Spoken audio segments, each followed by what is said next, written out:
네, 안녕하세요. 이제 그 패널 분들은 다 얼굴 공개해 주셔도 좋을 것 같습니다.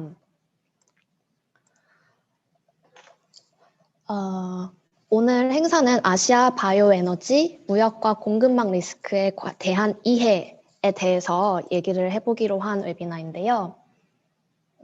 우리나라뿐만 아니라 인도네시아, 베트남 등 다른 나라들의 바이오에너지 무역 그리고 공급망 리스크에 대해서 알아볼 수 있는 좋은 시간이 될 거라고 생각합니다.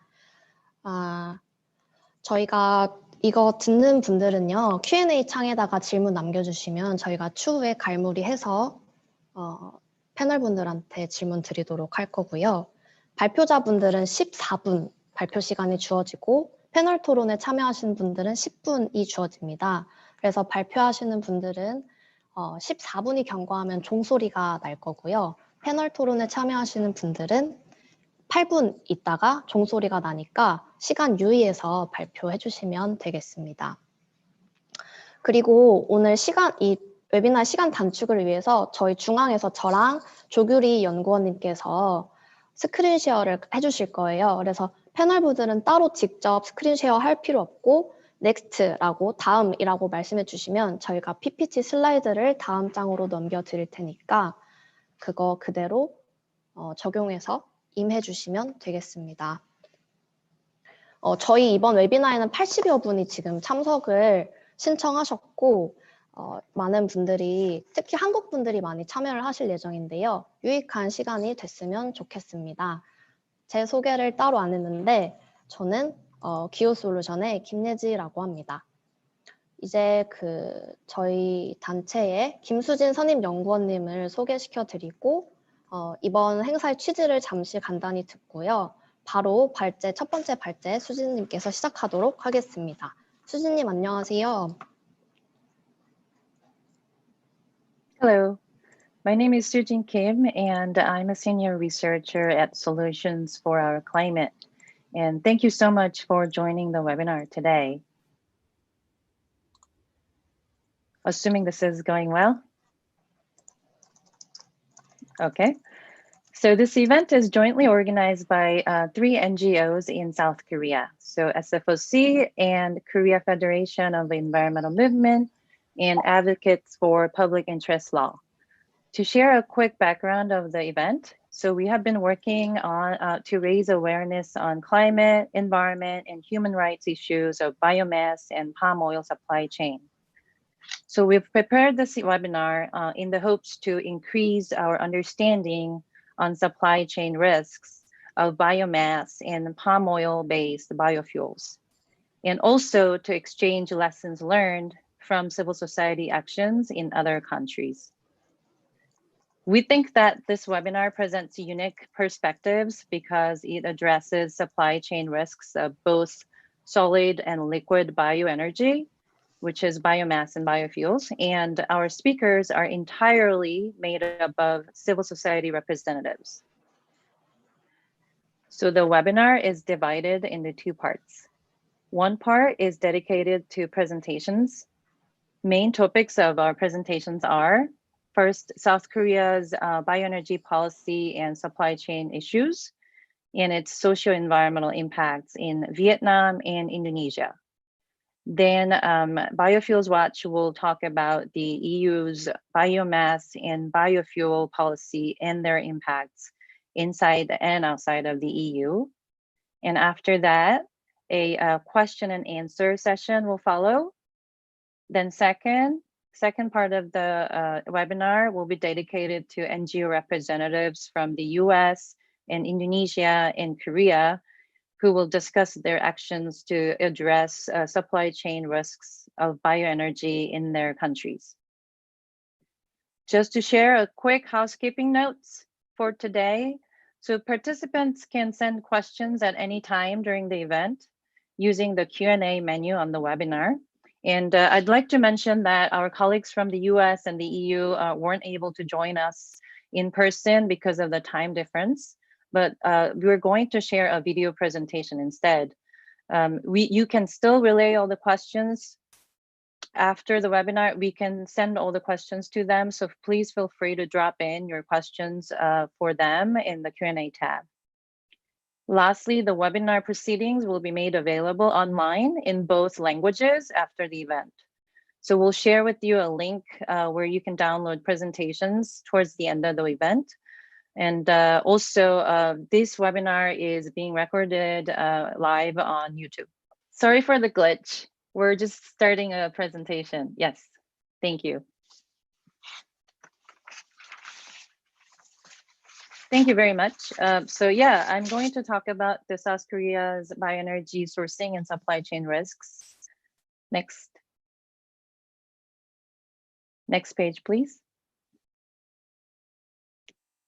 Yeah, the presentation, in this presentation, I will mainly focus on South Korea's bioenergy production and its implications, but in a nutshell, I won't go into much details in terms of supply chain risks of specific supply chain, because that will be covered by other colleagues who will be speaking later today. So first of all, let me quickly mention that this event will handle two types of bioenergy, which is biomass and biodiesel. Biomass is solid biofuel used to generate power and heat.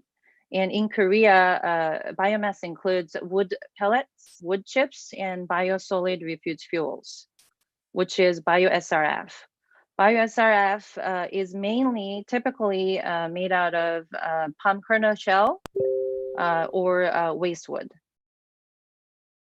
And for biofuels, we in Korea, there's biodiesel and bioheavy oil included. Biodiesel typically used for transportation fuel, and the main ingredient is crude palm oil. And for bioheavy oil, similarly, it's used for power generation, and it's something very unique in South Korea. I think only South Korea uses this term.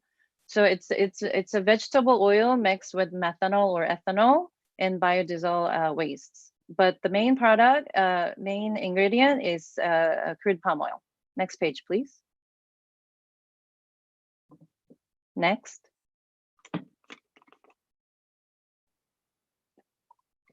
So to share a quick background, bioenergy was the single largest source of renewable energy in South Korea from 2014 to 2017. When we look at the number of renewable energy certificates issued, bioenergy comes at 36% to 42% during that time. Solar has recently caught up bioenergy, but not by much. Next page.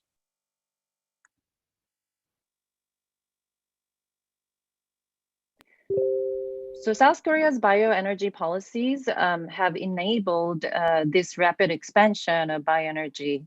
So the first policy is Renewable Portfolio Standard, which defines bioenergy as renewable energy and allows bioenergy to issue renewable energy certificates.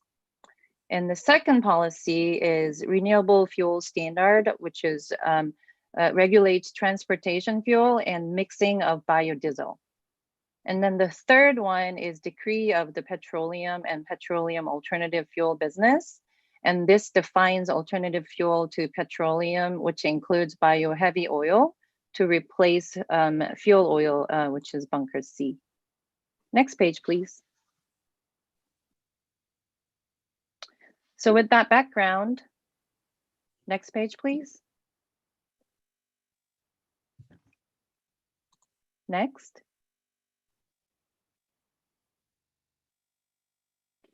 With that background, I would like to share with you a quick overview of biomass production in South Korea.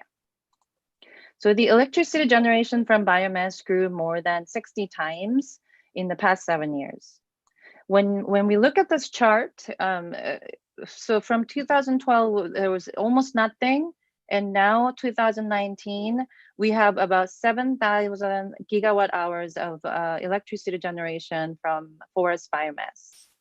The forest biomass here includes wood pellets, wood chips, and BioSRFs. As you see, it's been growing in the speed of about 160% of annual growth. And at the same time, global average annual growth was about 2%. So in comparison, it's a hugely fast increase. Next page.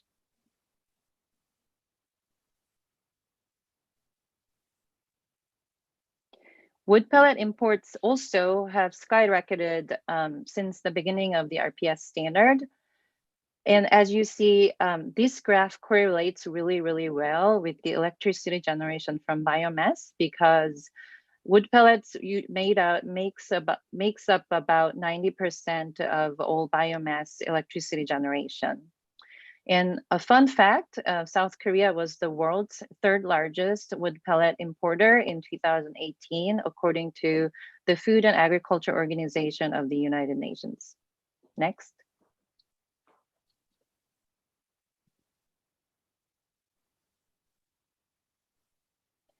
South Korea sources wood pellets and palm-based pellets from Southeast Asia and North America mainly. So the wood pellets #1 exporter is Vietnam, and followed by Malaysia, Thailand, Indonesia, US, Russia, Canada. And the ranking changes overall from time, but overall these countries are included. And for bio-SRFs, typically made out of palm kernel shell, #1 exporter to South Korea is Indonesia. And for waste wood products, #1 exporter is Vietnam. Next page, please.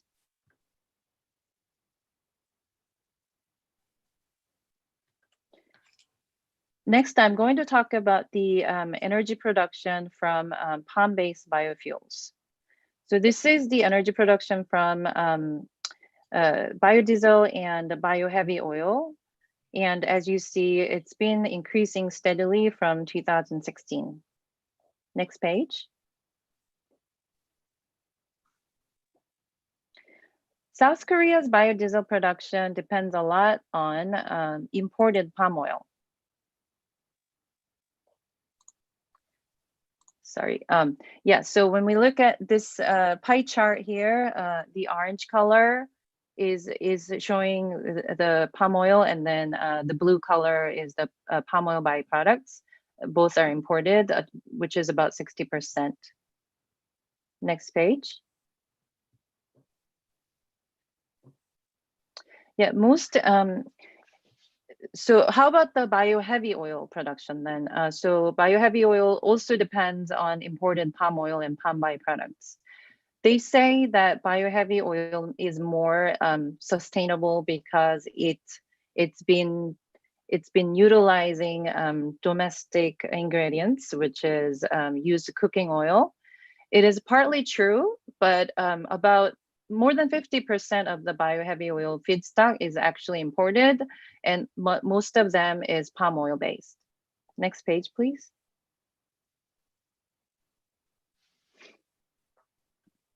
So the bioheavy oil production in volume has also risen about 3 times from 2014 to 2019, and mainly driven by the KEPCO, which is Korea's state-run utility company and its subsidiaries, including Korea Midland Power in particular. They depend a lot on bioheavy oil to meet their RPS quota, which is about 6% to 8%, depending on the year. Next page.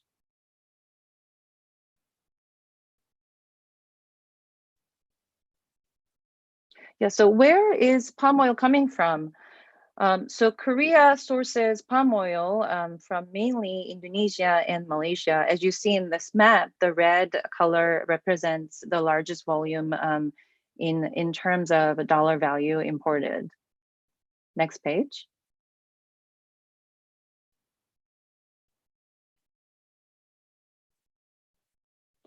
Next, I'm going to talk about South Korea's bioenergy supply chain risks. But here, mainly, I will focus on biomass because biofuels supply chain risk will be covered by other colleagues later on. So first risk is deforestation and biodiversity loss. In this picture, here the first picture and the second picture on top shows the deforestation done by a PacBio company in British Columbia in Canada. This forest is ecologically very important because it's the only living primary forest that is inland tropical rainforest, inland temperate rainforest in the whole world. And below picture is from North Carolina, US. The clearing of forest has been done by Enviva, which is the largest producer of biomass in the world. And this forest is also environmentally very important because it's a rare wetland hardwood forest in the heartland of US. Next page, please.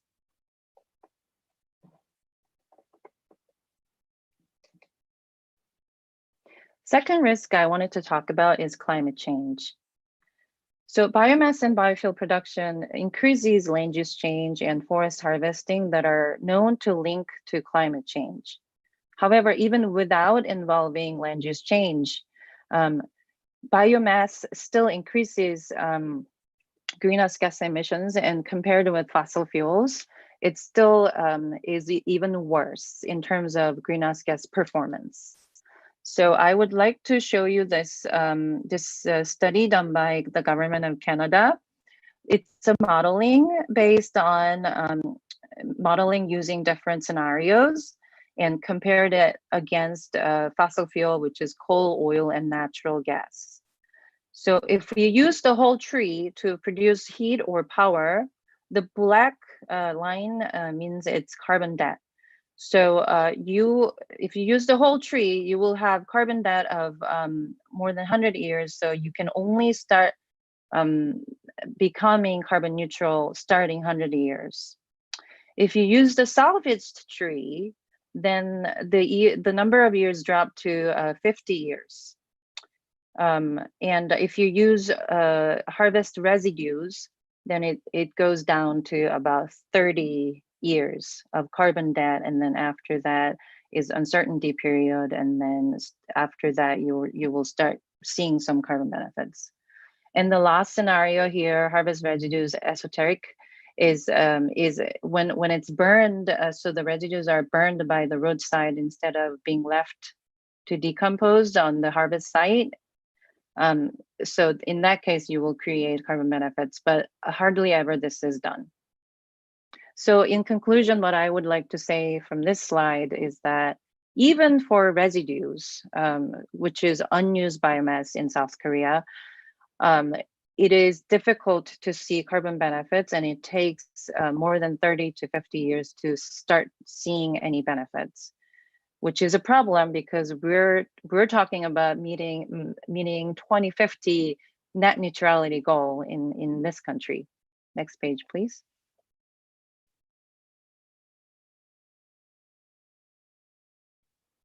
Next.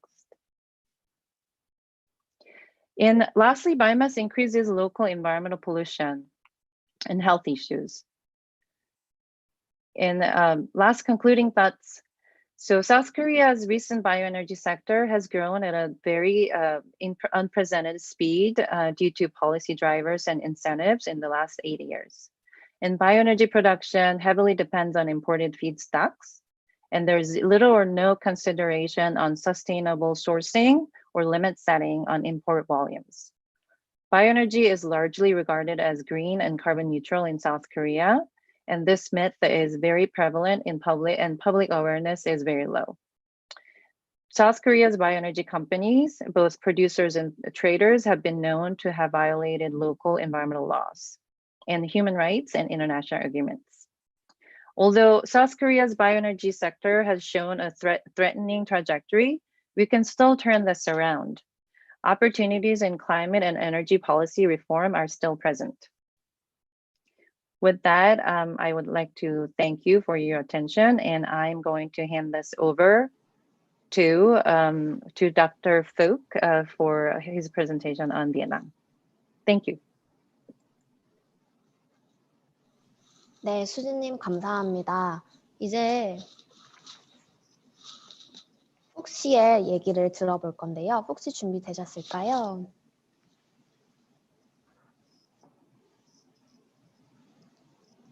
Yes, I'm ready now. 네, 감사합니다. 그럼 시작해 주시면 감사하겠습니다. Okay. Hi, everybody. First of all, I would like to thank Sojin and other organizers for inviting me to be on board. Now, I have to say that this is a new area for me, wood pellet. So my presentation will be focusing on wood pellet produced in Vietnam and exported to Korea and Japan. Now, as I mentioned, this is a new area for me. I have been working on timber sector and wood chips, but wood pellets just got my attention just a while ago.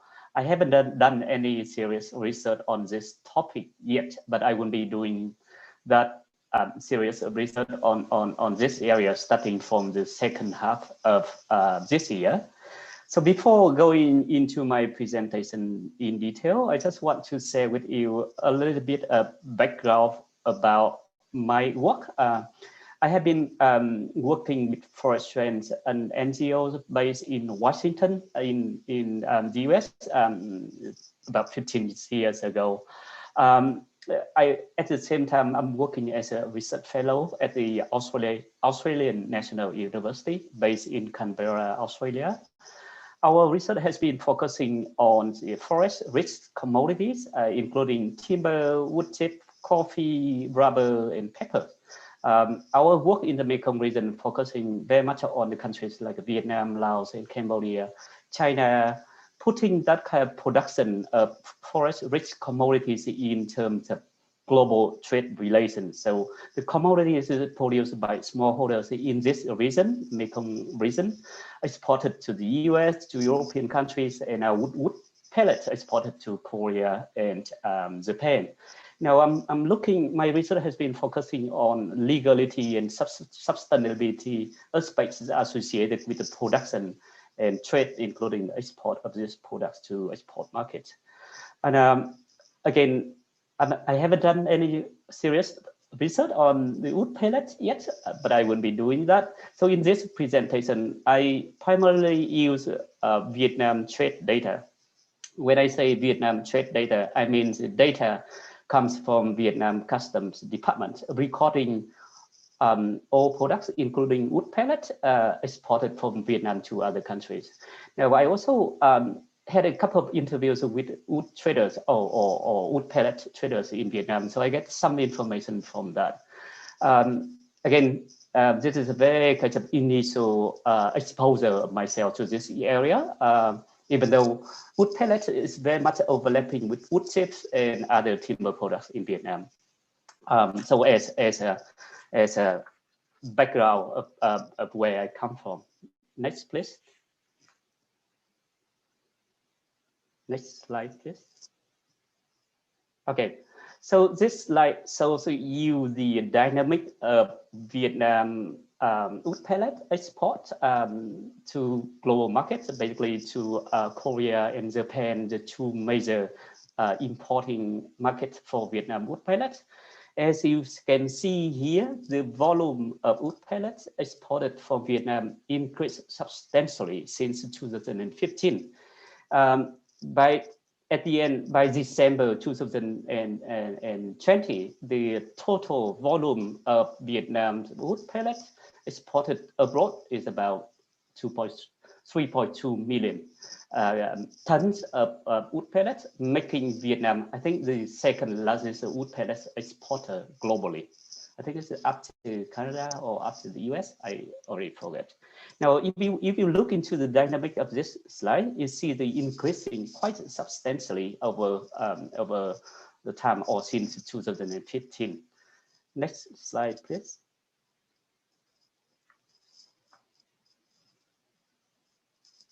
Yes, so this slide shows you the total volume, total value of wood pellets exported from Vietnam.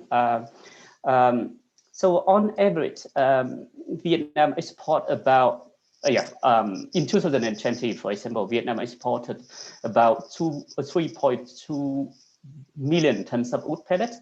And Vietnam get about, how many? 352 million US dollar as export value for this products. Now, again, the dynamic of export, wood pellet export has been increasing since 2015. Different from the dynamic of export volume, we see less dynamic of the expansion of wood pellet export value.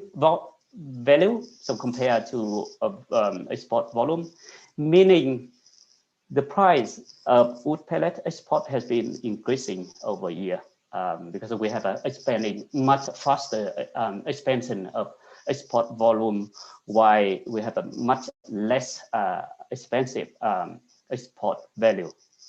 Next slide, please.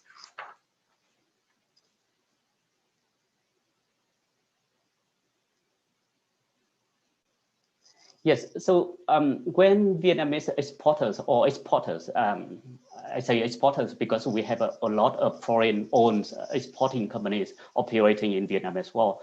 When they export wood pellets abroad, the Vietnam customs asked them to declare the species made in the product. Many exporters follow that guideline. Some exporters do not follow. So in this pie chart, so the proportion of the species, timber species is used in the wood pellets exported from Vietnam. Now, as Suzin already mentioned, a lot of wood made from wood pellets actually comes from wood residues.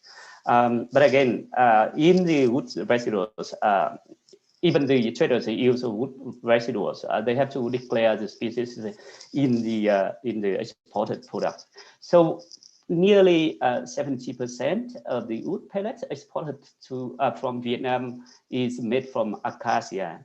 Now in Vietnam, we have a large area of acacia plantation. In total, we have a 3.5 million hectare plantation forest. 80% of them is from acacia plantation. You know, about 60 to 70% of acacia plantation is owned by smallholders. We have other species used in the production of wood pellet, including rubber wood and pine. We have quite a lot, 23% of the products exported made from in the wood pellet products exported is having no name of the species in the custom declaration form. So we don't know by now. We don't know which species that are used for that kind for that group. 23%. So we don't have answer for that question yet. Next slide, please. So in terms of export market for Vietnam's wood pellet, this slide shows the major exported market of Vietnam.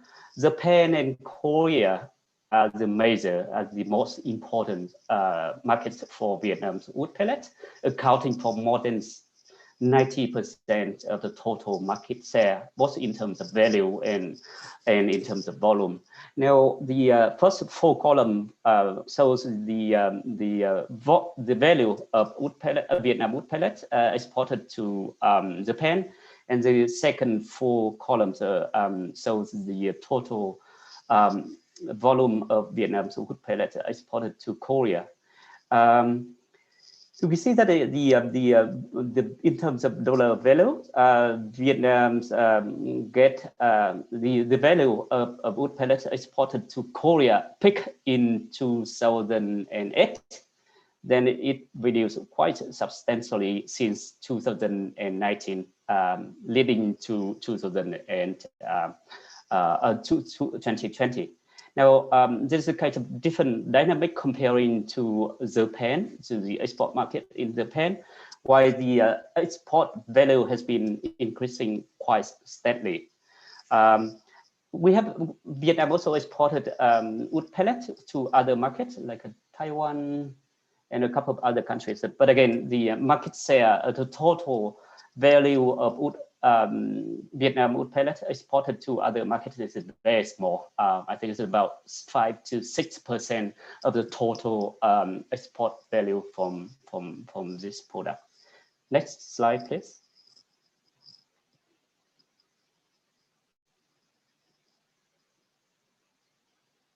Yes, so this graph shows the volume in terms of ton of Vietnam wood pellets exported to foreign markets. So again, Japan and Korea have been a major importing markets for Vietnam wood pellets.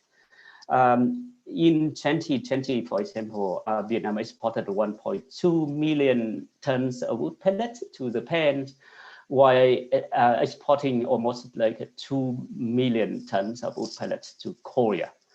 Again, the market in Japan has been expanding, and I think it will be reaching it will be quite a similar scope of market to Korea soon. I think it would be in a couple of years, because last week when I talked to some traders in Vietnam, they said that a lot of Japanese buyers came to them and with their orders. So I guess that the export to Japan will be expanded quite substantially in the near future, while the market in Korea is quite stable. But this kind of different dynamic from what Sojin told me earlier, when Sojin featured the increasing demand of biomass in Korea. So I haven't had the answer for this question yet. But yes, that is what is happening in Vietnam by now. Next, please. So this slide shows the average price by month of the wood pellet exported to Korea and Japan. Sorry, so there are two lines here reflecting the price of FOB by month in 2019 and 2020. Now, actually, the lower line reflecting the price for Japan, and the above line, the higher line reflects the price for Korean market. Now, even though it's lower with the line for Japan, the price on average is much higher than the average price for Korea market. Some traders told me that because there are a lot, in terms of volume, a lot more wood pellets exported to Korea had a FSC certified, so the price has been is higher than those exported to Korea, where we had less volume of FSC certified wood pellets exported to Korea. Next slide, please.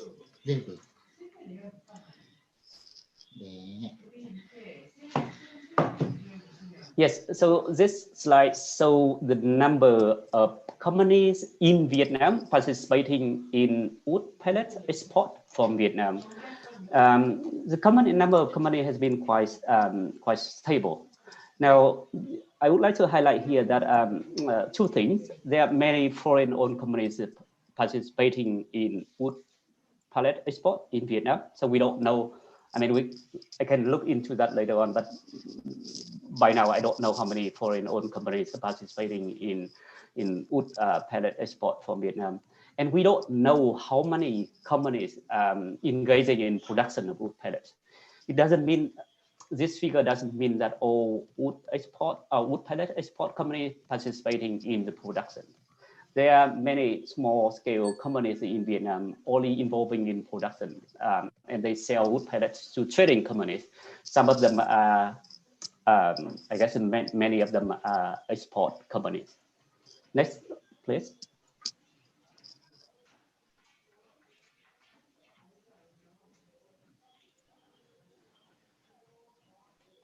Next.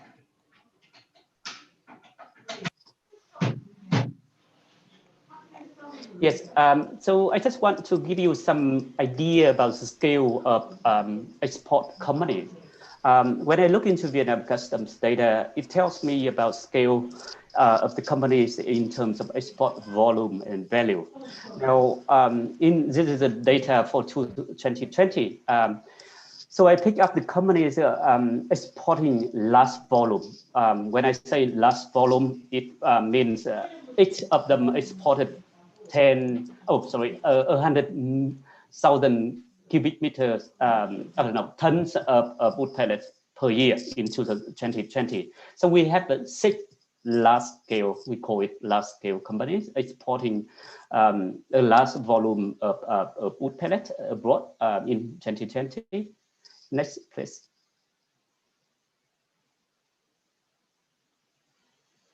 Sorry, the name is in Vietnamese. I just pick up the exporting companies with the name in Vietnamese language. So this slide shows what I call rather large or medium exporting companies in 2020. So in total, we have 11 companies exporting or medium or rather large scale companies involving in wood pellet export. Medium here refer to the total export from 50,000 to 100,000 tons of wood pellets per year. Next slide, please.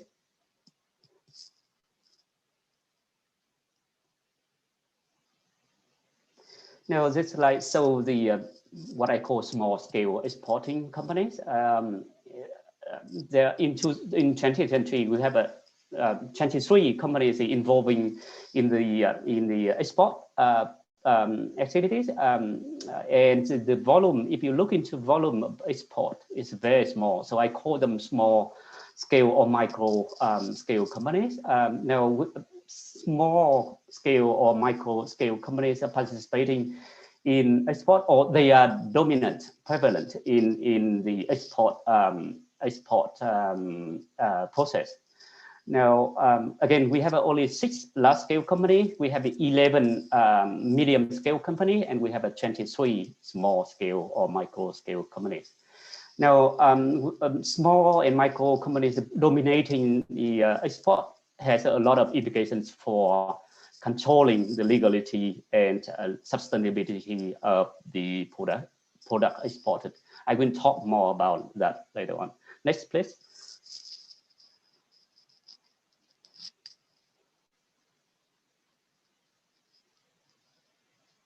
Next. Now, let's just pick up some last importers in December 2020 from Vietnam customs data. Now, in December 2020, there are 15 companies. This is the importing company. So the previous slide showed the exporting company. Now, the Vietnam customs data tell us who are the importers. So these 15 companies are those who imported large volume of wood pellets from Vietnam in December. Again, this is only in December 2020. So I'm not sure whether some names are familiar to you. No, it's a mix between, I think, Korean companies and Japanese companies. But I guess that there are some Korean companies shown on the screen here. Now, I mean, this does not reflect that in the remaining months in 2020, these companies are still on the top of the list. There may be some companies importing a lot in the first half of the year while reducing the import volume in the second half of the year. And maybe there are other companies doing the other way around. But again, this is a top list 15 companies, importing company in December 2020 in terms of volume. Next, please.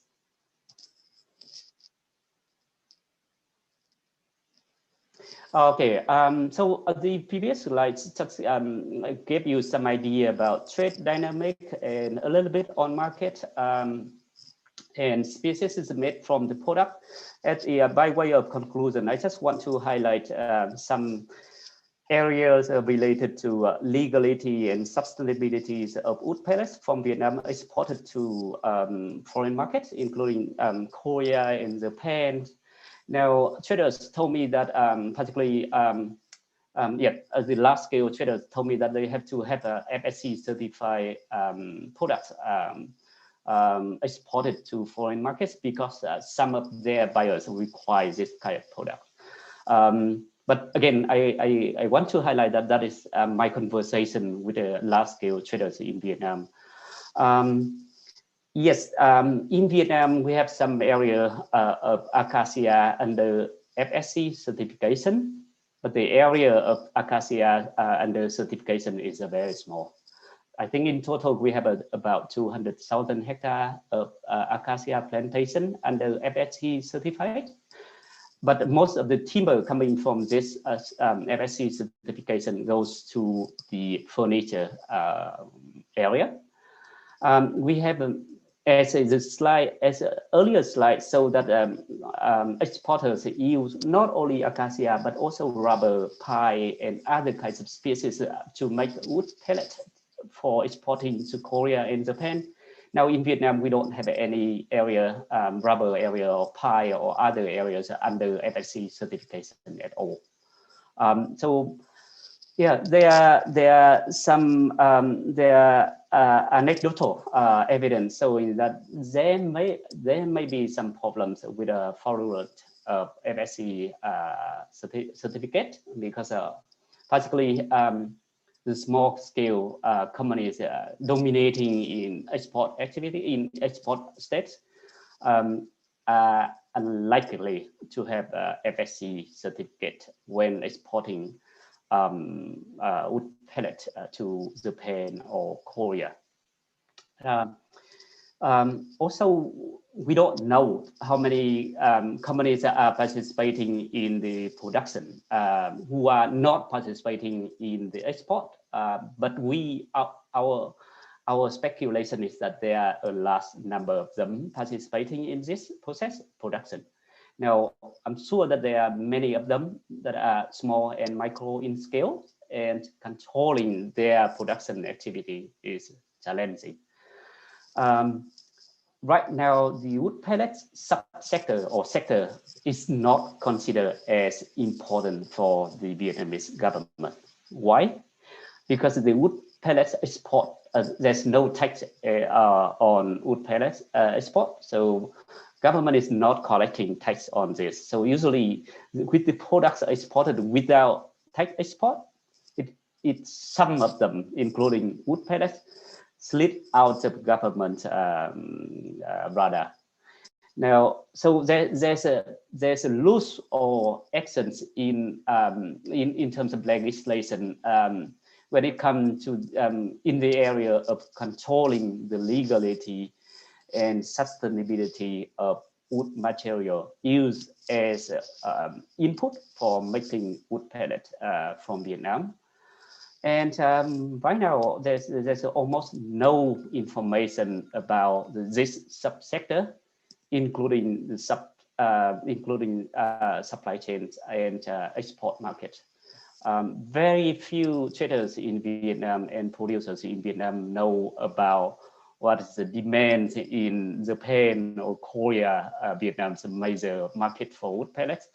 No, almost all small and medium enterprises in Vietnam do not have any idea about legality requirements from this market. So basically, back in Vietnam, except for some large-scale companies, we don't know much about export market use, and it has a huge implication for legality and sustainability of the product exported to major markets, including Korea. South Korea. With that, I would like to finish my presentation. Thank you very much for your listening. 푹시 감사합니다. 좋은 말씀 잘 들었습니다. 이번엔 크리스토퍼 릭시의 발표를 들어볼 예정인데요. 인도네시아 이야기를 좀 들어보도록 하겠습니다. 제가 화면 공유를 해야 돼서 잠시만요. Hi, thank you very much. It's very nice to be here. I hope everyone can see that. I think there may have been a slight mishap with the slides. So I think later on in the presentation, I might just have to go off the slides a bit, but that shouldn't be a problem. So my name's Chris Wiggs and I work for Aid Environment in Indonesia. I'm the program director there. You can go on to the next slide.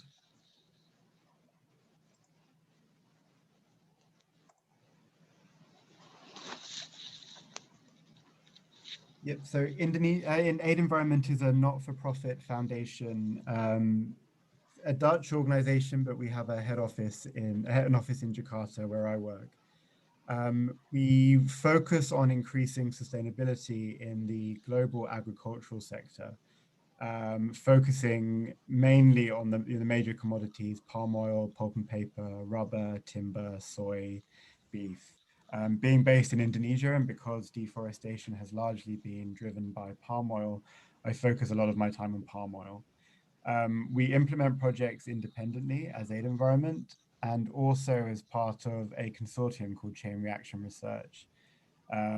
In that consortium is Climate Advisors from the US and Profundo from the Netherlands. And the report I'm going to summarize for you today was the CRR report about South Korea that we published in December last year. Next slide, please. So Aid Environment, we focus on what's happening with land use in Indonesia. Sometimes in Malaysia and Papua New Guinea, but mainly in Indonesia. We have what is probably the largest concession database of any organization.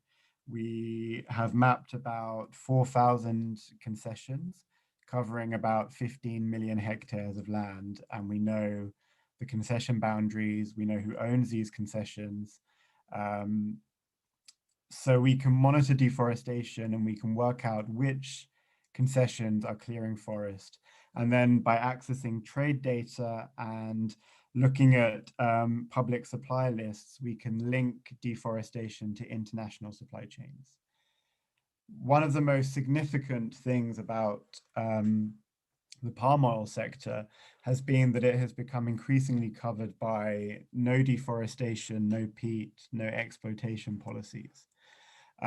We did an analysis last year that showed about 83% of refining capacity in Indonesia and Malaysia, which is where most refining takes place, is covered by NDP policies. So the industry has changed so much. I've been working in it for 10 years and it's completely different now to the way it was a few years ago. It's a lot better. So these policies say you can't clear forest, you can't clear peat, and they use as their definition of forest the high carbon stock assessment criteria. As great as it is, one of the big problems is that a lot of companies don't have policies still, and a lot of geographical markets are not really covered by sustainability criteria. And South Korea has always been a country of interest because we know that there are South Korean companies that are clearing forest. We know that South Korea buys products from Indonesia, timber, wood pellets, wood chips, and also palm oil. So we wanted to look into the South Korean palm oil market and identify some of the concession owners and also some of the buyers.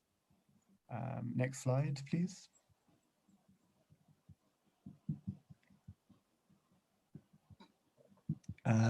Yep, you can go into the next slide. So looking at the plantation developers, first of all, if you work in Indonesia and you think about South Korean growers, you will almost always hear Korindo and POSCO.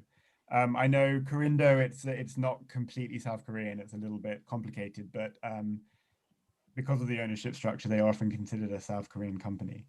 There are actually 6 South Korean corporations operating oil palm plantations in Indonesia. They cover about 235,000 hectares. So you've got Corindo operating in Papua. You've got POSCO operating also in Papua.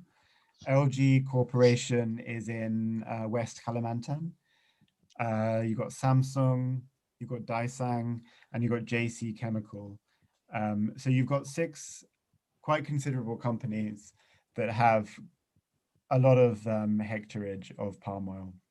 And you can see their CPO production per year. Next slide, please.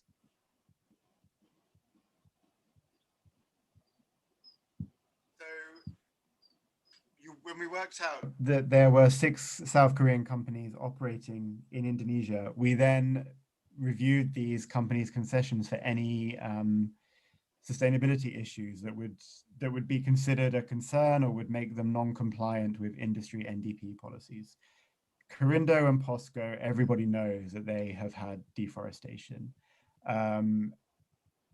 Together, they cleared about 17,000 hectares of forest in 2016 and 2017.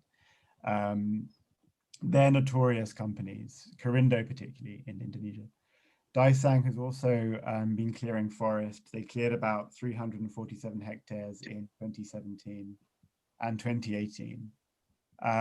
The other concessions, they haven't really had deforestation, but they have had environmental or social issues that would make them non-compliant. So Samsung, their subsidiary, their concessions in Indonesia have been linked to land disputes, water pollution, issues with lack of compensation to local people, and labor issues. LG Corporation has had land disputes, and JC Chemical has also been accused of not being environmentally conscious. So if you look at South Korea as a market or South Korean companies, we know that there is a bit of a problem in Indonesia of the way that South Korean companies are operating their concessions. Next slide, please. So just a couple of examples. This is Corindo's PT Papua Agro-Lestari concession in Papua. This is one of the concessions where thousands of hectares were cleared. And this is from a report that Aid Environment put together with an NGO called Mighty Earth. And it sort of shows you the way that some of these concessions are being operated and what they look like on the ground. Next slide. This shows you sort of how we determine deforestation. You can see the red lines. That's the concession boundary of Daisang's concession in West Kalimantan. And by looking at the trajectory of land clearing, we can see that in 2017, there was an area of peat that was cleared. And in 2018, there was another area of peat. So that's how, when I talk about deforestation on concessions, this is what I'm talking about. It's looking at the concession boundary and then working out within that concession where there's been deforestation.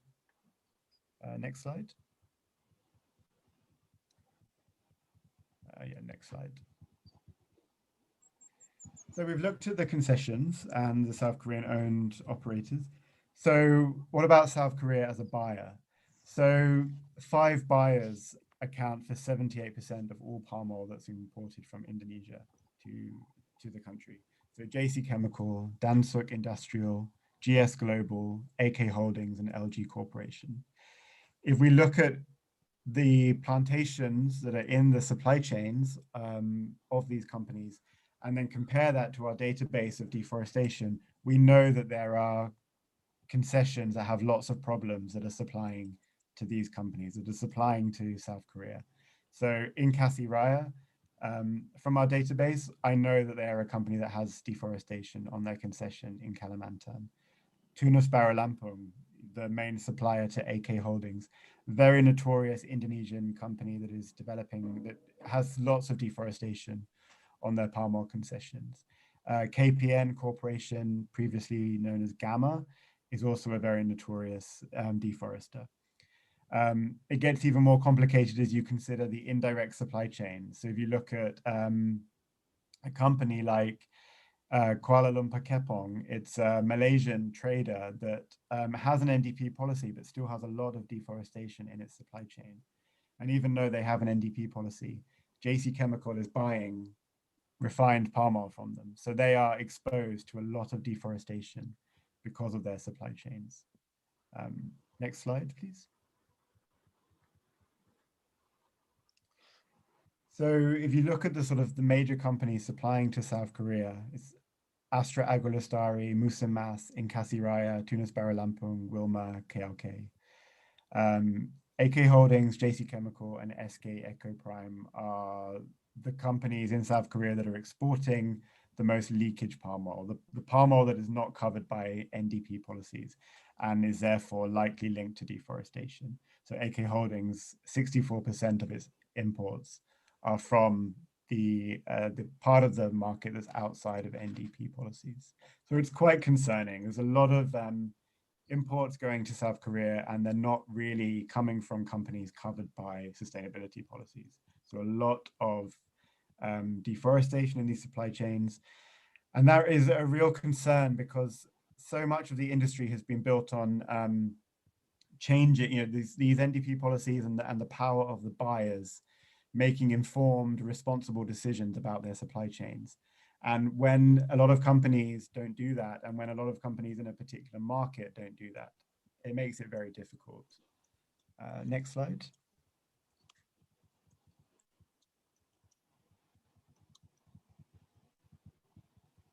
So what role does the biodiesel sector have in all this? It's difficult to know sometimes who the buyers are. We rely on a lot of trade data and public supply lists and our knowledge of the industry. So if we take the case of Corindo, in 2015 to 2016, Corindo was selling to all of the main traders. Wilmar was a big buyer of theirs, Musimmas, ADM, and Lotus Cropland. So very, very responsible, well-known traders. Following the publication of the Aid Environment's report into Corindo, all of those buyers suspended Corindo. They didn't want them in their supply chain. We had no idea who Corindo was selling its products to. And then in March 2019, Corindo announced that it was working with GF Oil and Sejong Technology to establish a biofuel plant on an Indonesian island called Bintan. GF Oil is actually a company that markets biofuel to industries as a way of reducing greenhouse gases. Particularly the marine sector. There's been a lot of push in the marine sector to a sulfur cap to sort of decrease carbon emissions. And GF Oil are marketing their products as being sustainable, but they were buying palm oil from Corindo, one of the worst, a company in Indonesia that has lots of deforestation issues. So it's not sustainable. Corindo is also selling palm oil to Emami Agritech in India. That's an edible oil and biodiesel business segment of the Emami group. So this sector, which is often considered sustainable, was buying from a company that most of the NDP market had suspended. Next slide.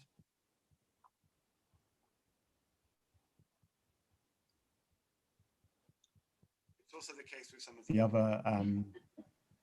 other companies. So Samsung, the two concessions that they have in Kalimantan, they purchased in 2008 because they wanted a supply of palm oil for its biodiesel business.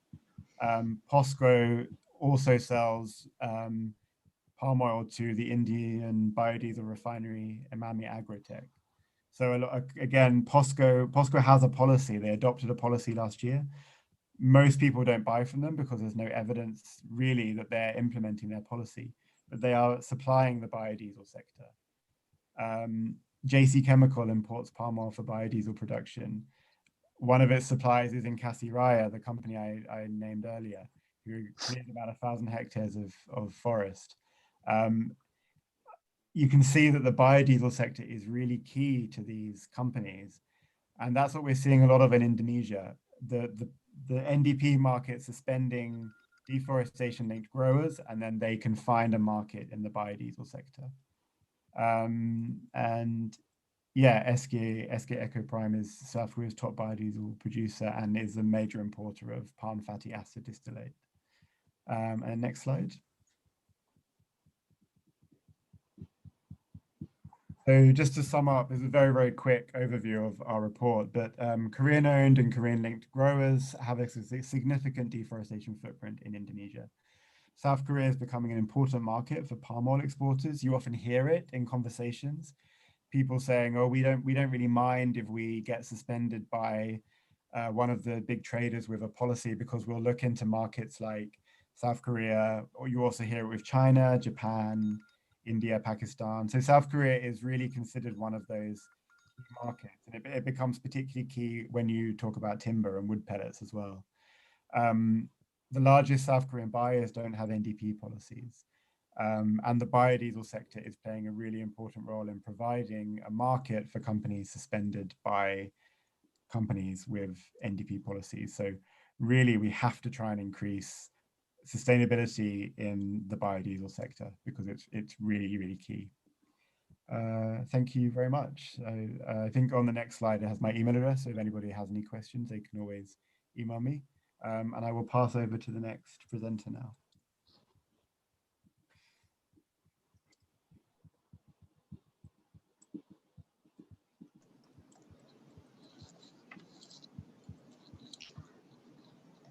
크리스토퍼 씨 감사합니다.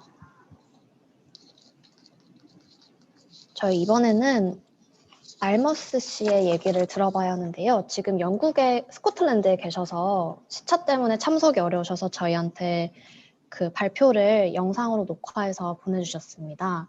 그래서 저희가 함께 들어보도록 하겠습니다. 영상을 공유해 드릴 테니까 잠시만 기다려 주세요.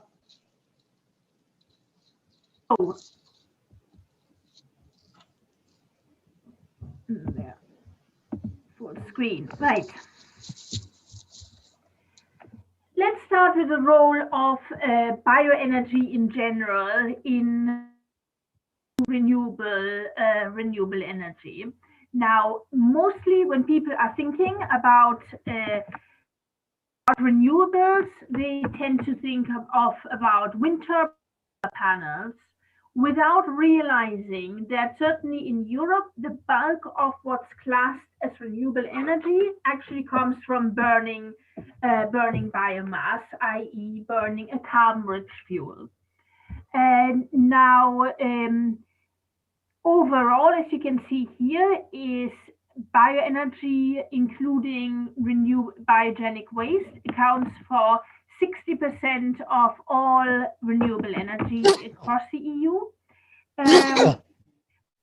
Solid biomass accounts for 68% and forest wood in total for 37%. So a pretty big share, a much bigger share than, for example, wind power on its own or solar energy, let alone solar energy on its own. And then you've got this quite sizable share in orange of liquid biofuels, most of which is biodiesel, which is where palm oil is heavily used, as we shall hear see in a moment. So why is this happening? Why is bioenergy getting such a huge share of all renewables? Well, it's basically because it's included in the definition of renewable energy and allowed to count towards renewable energy targets. And that is very convenient for companies that are then able to use the same kind of infrastructure as they have for fossil fuel oil and for coal, and simply replace that with liquid biofuels or solid biomass. Now, in the EU, virtually all bioenergy is allowed to count towards member states' renewable energy targets. As a result, the member states include forest biomass in their subsidies, tax breaks, and other incentives. And in addition to that, under EU emission trading scheme, bioenergy is classified as having zero carbon emissions. So companies have to pay certificates for burning coal and gas, but they don't have to pay certificates for burning wood, regardless of what type of biomass they're burning and regardless of the real climate impacts. And this is from a study, this picture graph by the US-based Natural Resource Defense Council, looking at the really multi-billion euro subsidies for, this is in fact only solid biomass, 2017, Germany came first. Last year, actually, UK overtook Germany, had overtaken Germany. Now, what are the impacts of this? And it's been, very significant increase in forest biomass use. Well, within Europe, the impact has been increased. There's a really clear correlation with the increased intensity of logging. So there's more clear cuts happening, more wood being taken out of forests. In all the so on the right hand side, where you can see all the countries which look mainly red, is where you're seeing really intensified logging, and that coincides time-wise with, according to a study in the science journal Nature, it coincides with the EU biomass subsidies increasing. And then at the same time, what you can see on the left, in many parts of the EU, you're seeing increases in the size of clear cuts. So another way to look at intensification of logging. What does that mean on the ground? A couple of pictures from Estonia. Estonia and Latvia are the EU's biggest pellet exporting countries, so biggest pellet exporters within the EU, exporting to other EU countries. Both countries have seen a very major increase in the demand for biomass and for biomass energy, both for exports and domestically, and at the same time in the rate of logging to certainly in Estonia record levels, Latvia almost record levels. And one of the really tragic impacts amongst many others here, so this is like a typical clear cut in Estonia on one side, but one of the really sad impacts has been on forest birds. So Estonia is losing 50,000 breeding pairs of forest birds every single year, and there you can see one of baby black storks. Black stork is one of the really increasingly threatened and diminishing forest bird species in the region. But at the same time, the EU is also importing ever more wood pellets. The majority, the biggest external exporting region is, or the biggest wood pellet exporting region anywhere is southern USA, southeastern USA, and Rita Frost from Dogwood Alliance, who is speaking about the impact, the really severe impacts in her region later on.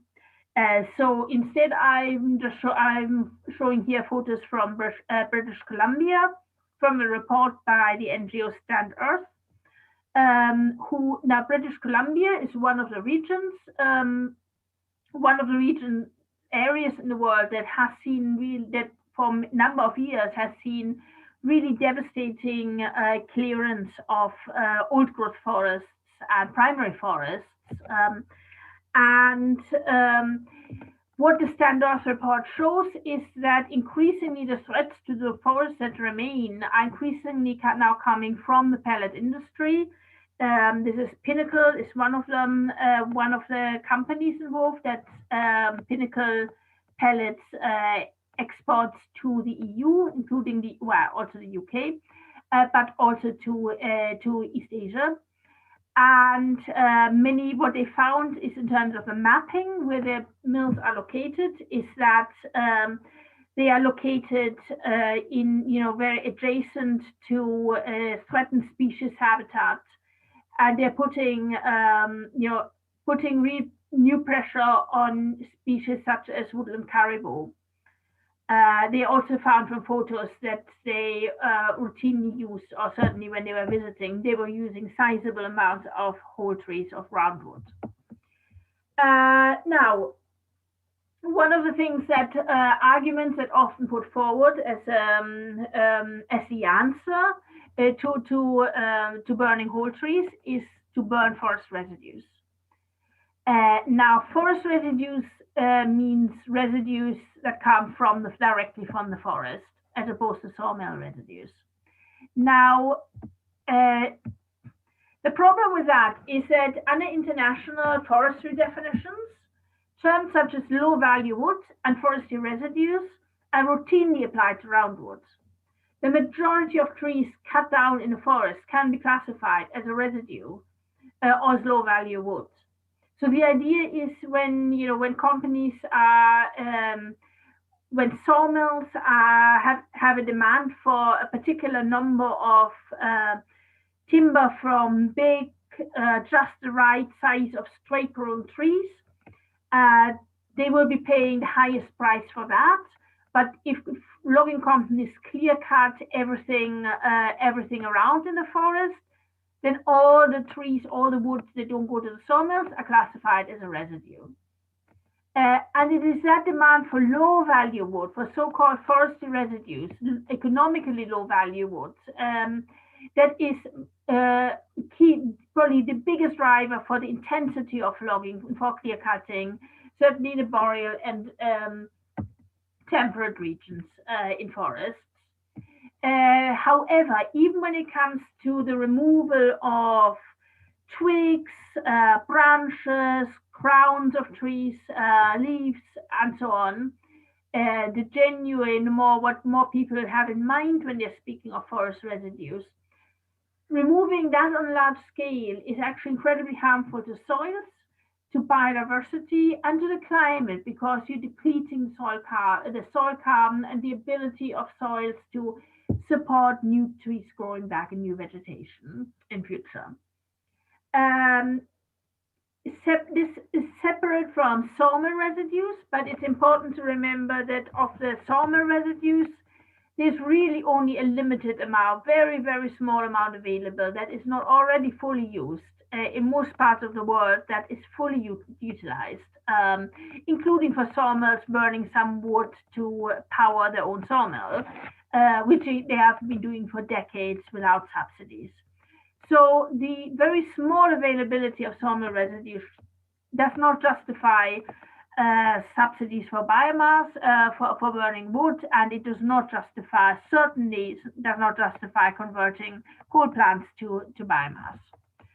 And again, going back to the so-called residues and low value wood, this is a scenario in Viva, which Rita will be speaking of later.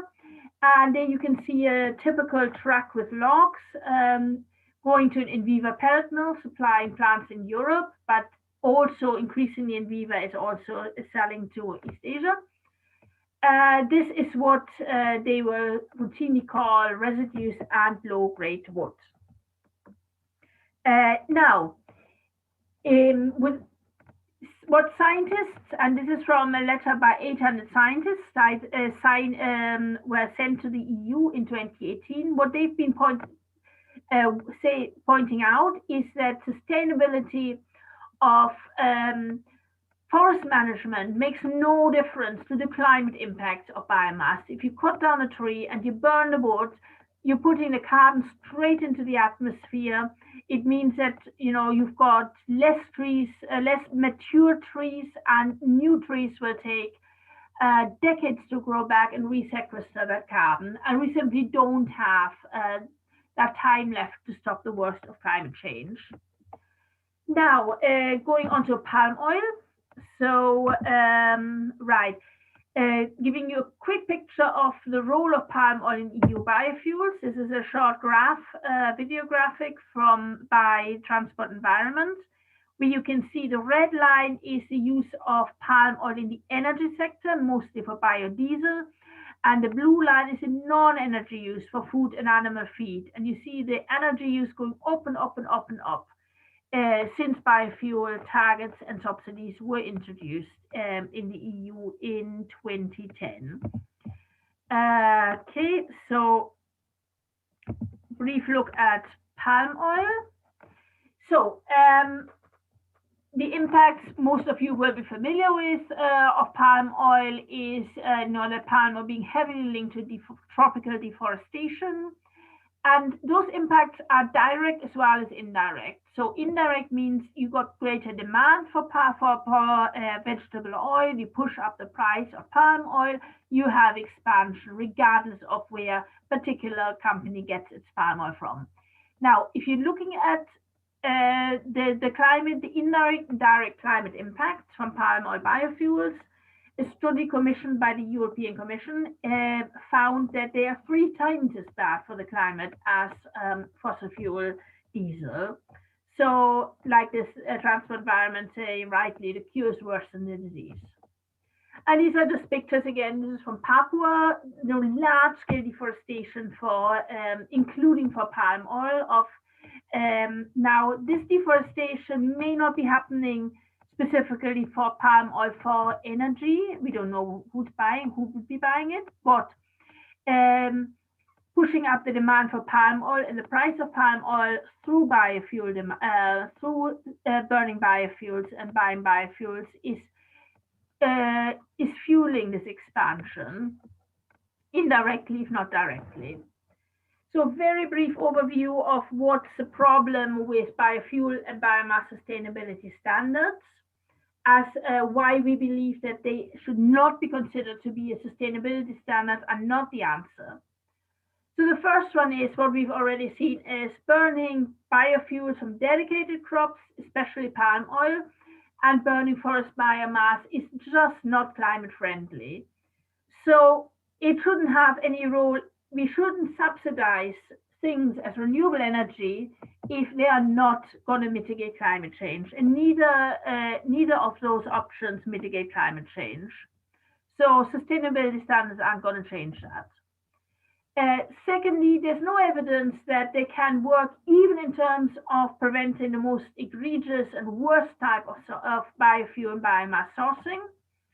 We did a report about this together with Global Forest Coalition last year, looking at experience in different countries of different standards, none of which actually had any on the ground positive impact in any way whatsoever. Problems are no credible way of independently auditing and verifying complex supply chains, really wide open to fraud, and serious fraud cases in the Netherlands ongoing, prosecutions.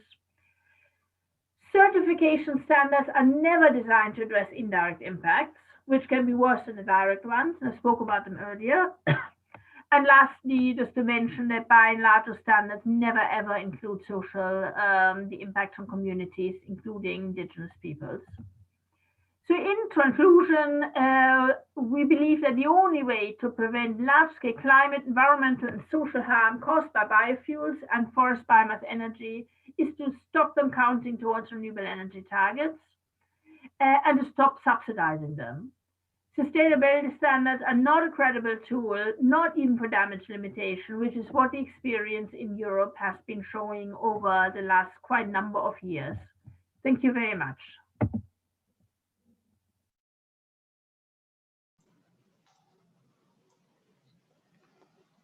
네, 감사합니다. 앨머스 씨까지 얘기를 들어봤고요. 이제 Q&A 세션을 가져볼까 합니다. 토론에 발제 주셨던 분들은 마이크랑 화면을 켜주시면 감사하겠습니다. 저희가 Q&A 채팅 창으로 질문을 받아봤는데요. 수진님께 질문 2가지 정도, 그리고 푹시님께 하나, 크리스퍼님께 하나를 드리겠습니다. 질문을 먼저 드리면 첫 번째 질문입니다. 현 RPS가 바이오 연료 사용을 이끌었다고 하셨는데요. 한국은 한국 정부겠죠. 한국은 이것에 대한 환경 의식이 없는 것 같습니다. 한국에서 앞으로도 바이오매스, 바이오 중유 등 바이오 연료 사용이 계속해서 늘어날 거라고 보시는지, 그리고 관련해서 한국 정부의 정책 방향이나 문제점을 좀 더 설명 부탁드립니다. 라고 남겨주셨습니다. 수진님 답변 가능하실까요?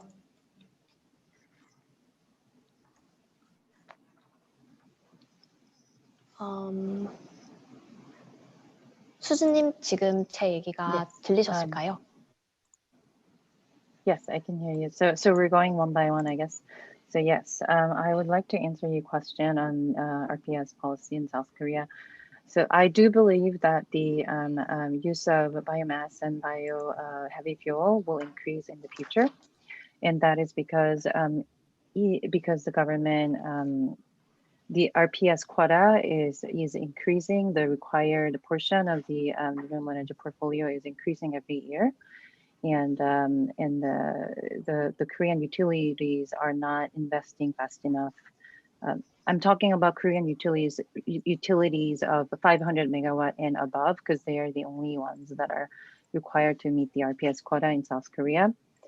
So yes, so because the required amount is increasing, I think, and they're not investing enough in other renewables, they likely to continue to burn biomass in their coal power plants. So, and similarly for bio-heavy fuels, yes, given the increasing trend of increasing volume of bio-heavy fuel production, and the technology advancement, I believe it is going to increase in the future. So the government has attempted to reduce subsidies for biomass in the past.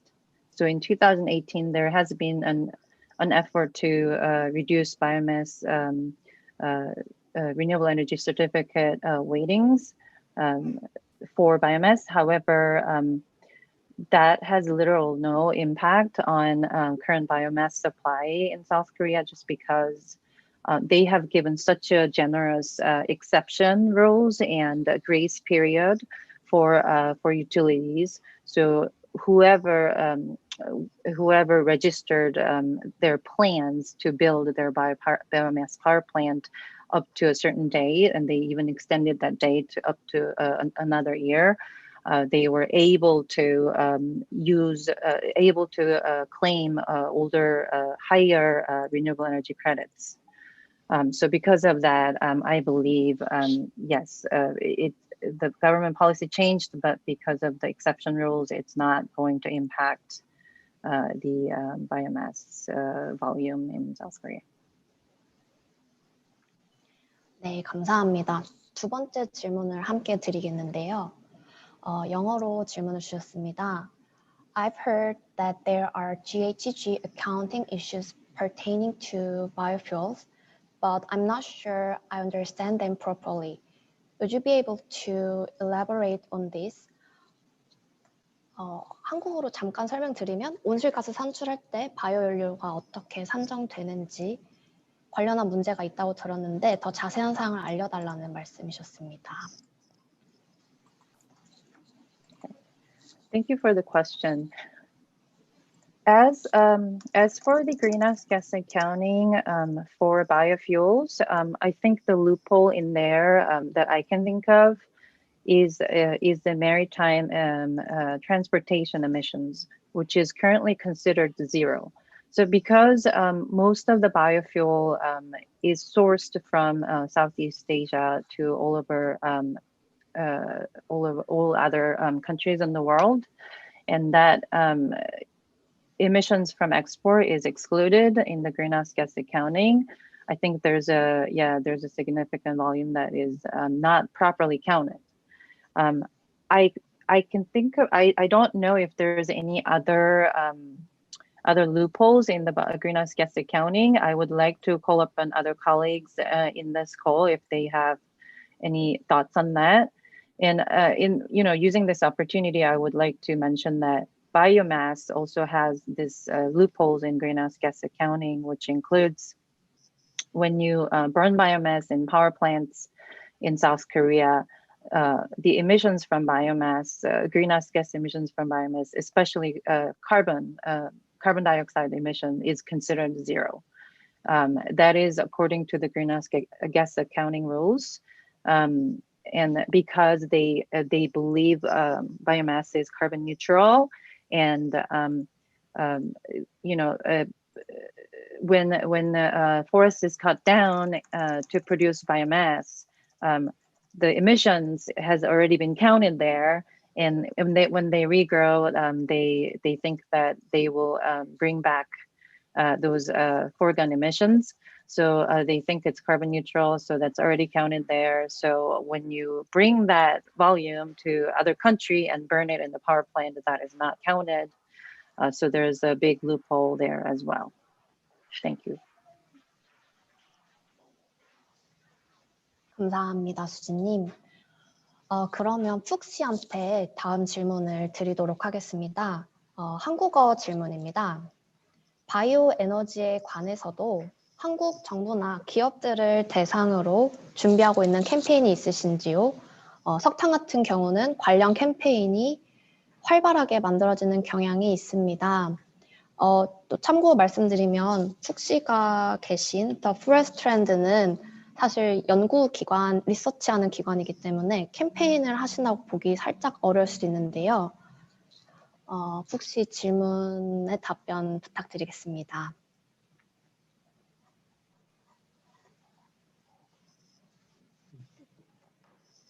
Okay, shall I answer that question? Yep, okay. Thank you for the question.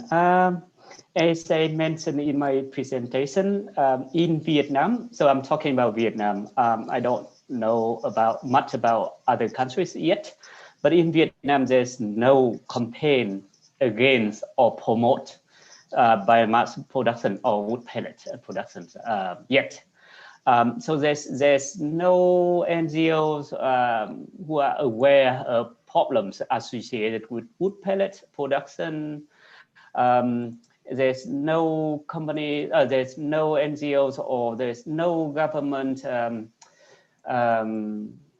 any kinds of campaigns or cracking down of the companies violating regulations or so in terms of production and export of wood pellet. So as I mentioned again, there's very scant information available in Vietnam regarding the production and the export or trade of these products. And again, even the government legislation and implementation of legislation is basically fall out of the radar.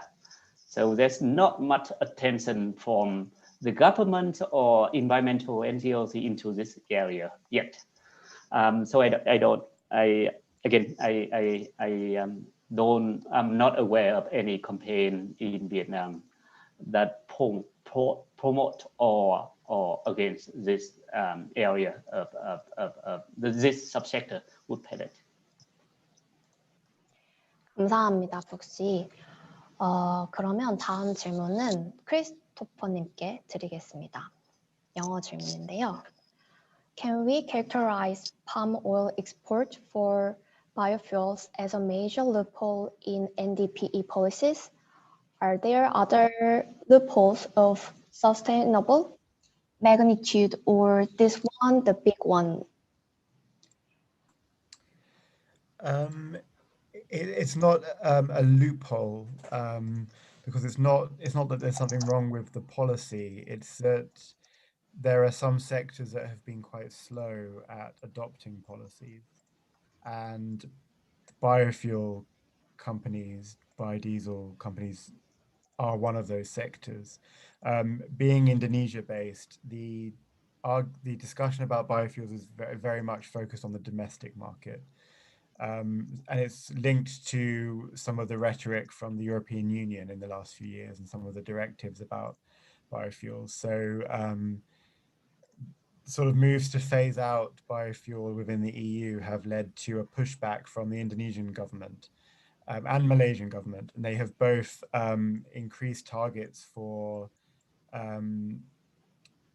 biofuel quantities in domestic diesel production. They've really encouraged the building of biodiesel refineries. So they're really pushing it, and it's the argument can sometimes appear quite nationalistic.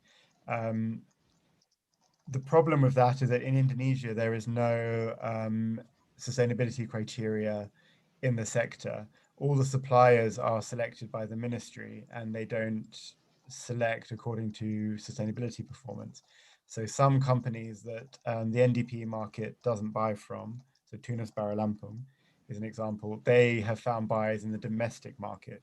So we know that the domestic market is an issue. There's not so much known about international markets because it's harder to find out where the palm oil is going around the world. But we know from some of the examples that I mentioned in my presentation that growers suspended by NDP markets are seeking out biofuel buyers in India, in South Korea, because they see it as a market, and it just, a lot of these refineries, biodiesel refineries, are just not in the position that other refineries are. So it's not a loophole, it's just that there are some sectors and some countries that are, the conversation isn't in the same place. So it's about increasing that and pushing and trying to get these refineries and or countries if you're looking at government legislation. But it's about pushing for adoption of policies, not closing a loophole. I hope that's clear enough.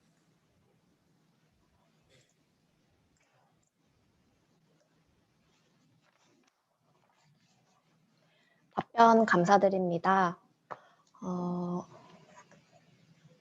이제 Q&A 세션을 마치고 시간이 살짝 오버돼서요. 이제 패널 토론을 시작하고자 합니다. 패널 토론은 환경운동연합의 김혜린 활동가님께서 좌장을 맡아서 진행해 주시도록 하겠습니다. 혜린님 준비되셨을까요? 네, 들리시나요? 네, 잘 들립니다. 그럼 이제 패널 토론 시작해 주시면 될 것 같습니다. 네, 안녕하세요. 제 소개 먼저 드리겠습니다. 저는 환경운동연합에서 국제연대 활동을 담당하고 있는 김혜린이라고 합니다. 오늘 이 자리에 참석해 주신 모든 분들께 다시 한번 감사의 말씀 전합니다. 앞서 아시아 및 유럽 내에서 발생하고 있는 바이오에너지 공급망 리스크에 대해서 살펴보았는데요. 이번 시간에는 미국, 인도네시아, 한국의 시민사회가 바이오에너지 공급망 리스크에 대응하기 위해서 각 국가에서 어떤 시민사회 활동을 펼치고 있는지, 앞으로의 과제는 무엇인지를 공유하는 시간을 가집니다. 먼저 미국의 사례를 소개해 드리도록 하겠습니다. 토론자는 더구드 어라이언스에서 목재펠릿 바이오매스 캠페인과 기후 캠페인 디렉터로 활동하고 있는 리타 프로스트 씨입니다. 리타 씨는 미국 남부에서 거주하고 계신데 한국과 시차가 많이 나서 사전에 동영상으로 미리 토론을 준비해 주셨습니다. 감안하고 시청해 주시면 감사하겠습니다.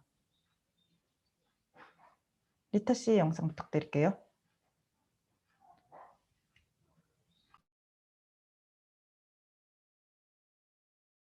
I can see it great. Okay. Alrighty, Yeah. so let's just dive in. Hi, everybody. My name is Rita Frost, and today what I want to really talk about are the forest climate and justice risks of wood pellet biomass, and more specifically talk about the inner workings of Dogwood Alliance's campaigns. So today what we'll run through is quickly, I'll just give y'all a brief overview of who we are as an organization, so you can understand how the wood pellet campaign kind of situates itself in our broader work. And then following that, we'll go over goals, targets, strategies, and tactics. I think the interesting position that y'all are in as far as being relatively new to the biomass campaign is that you have a bunch of history to base some of your choices and your decisions off of. And it's an entirely different cultural context, but given that there are going to be some similarities, we hope that there are some good cross learnings here. So Dogwood Alliance, who are we, right? So we are an organization that mobilizes diverse voices to defend the unique forests and communities of the southern United States from the destruction by industrial forestry. Our primary campaigns historically were all about transforming the paper industry and fighting wood chip facilities via corporate campaigns.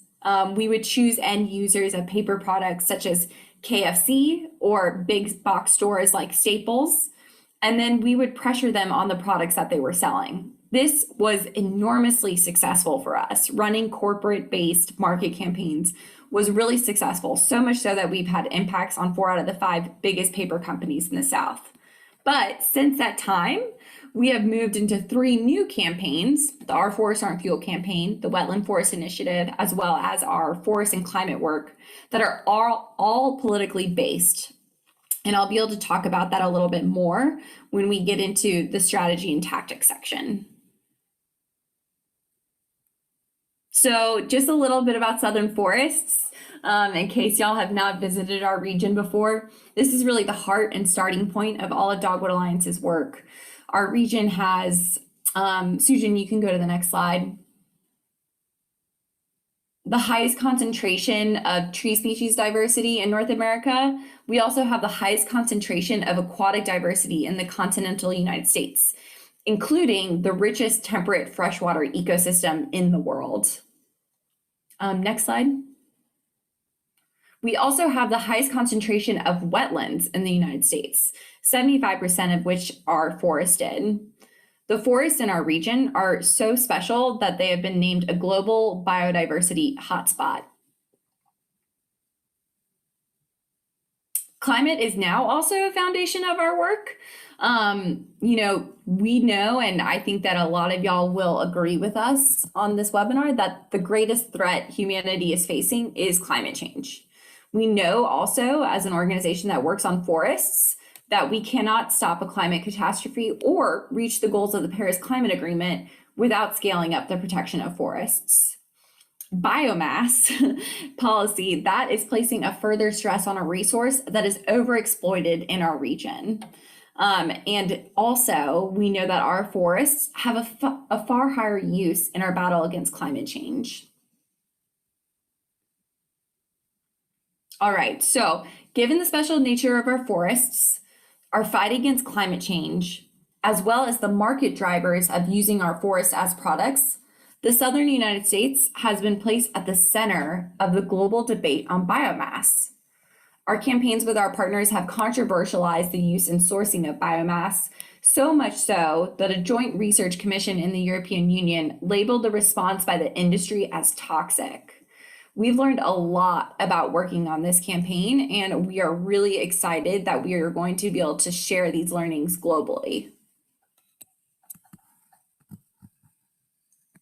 So as I mentioned, our background and our campaigning style is really in market campaigns. We love big protests. We love doing lockdowns. We love being able to join with people to really put pressure on corporate targets. But when it came to the wood pellet biomass campaign, it became very apparent that those tactics would fall short of true change. There is no quote unquote corporate accountability when it comes to wood pellet biomass, because if we were actually holding the biomass industry accountable to climate change and carbon emissions, it would all be futile, because there's no world that exists in which industrial scale exported and imported wood pellet production is going to be compatible with protecting forests or climate. There was nothing that we could go to the table with in talking to wood pellet biomass companies and have anything really be agreed on. And therefore, we decided that we needed a big political strategy. So our political strategy has taken a demand side and a supply side approach. So we'll talk a little bit about both of those angles. Namely, we are working in places that are demanding the most biomass to try and reform the renewable energy policy that is creating incentives for biomass exports. And additionally, we are working on the ground where biomass is supplied. So that is our backyard in the Southern United States. And we're working in those places to try to create better environments for the communities that live there. As such, this has taken us to the broadest levels of government, for example, the European Union, all the way down to county-wide action, such as permit challenges. And just to illustrate this a little bit, the next couple slides are photos. This first photo is from 2016. That is Sammy Yasta from the Natural Resources Defense Council, our executive director at Dogwood Alliance, and our programs director at Dogwood Alliance, holding a petition scroll with 100,000 petition signatures. We are delivering that to the President of the European Union, asking them to save our southern forests. This next picture was taken in 2018, and this is from a state level campaign in North Carolina. We were delivering 10,000 petition signatures, asking the governor, so that's the state leader, asking him to stop Enviva, which is the world's largest producer of pellets, their expansion in this state. So while those two first examples were really defensive strategies and tactics, I would say this one is highlighting something that we are doing offensively. So in 2018, we launched the Stand for Forest campaign. It is a campaign that is marrying forests and our climate work. And we held press conferences all across the South, including in North Carolina and Georgia, exhibiting the connection between forests and climate change. And then this final photo is about our county work. We work tirelessly with local communities, and this was one of our strongest examples from 2019. We were working with a community in Richmond County to stop an in vivo wood pellet production facility. That was multi-levels of government. We were pressuring the county commissioners as well as the state governor. And last but not least, there's always the important tie-in of media. We have to use media because so much of our work on political targets is actually outside pressure. So everything that we do to put pressure on political targets, we also want others to know about that so these politicians continue to feel the heat. This is a clip from a press hit showing that 40 local political leaders were endorsing the Stand for Forests Forest and Climate campaign. And finally, this is a really detailed schematic, but what it's showing at the end of the day is that as we design our campaigns, we believe that each component must connect to long-term strategy of eventual policy.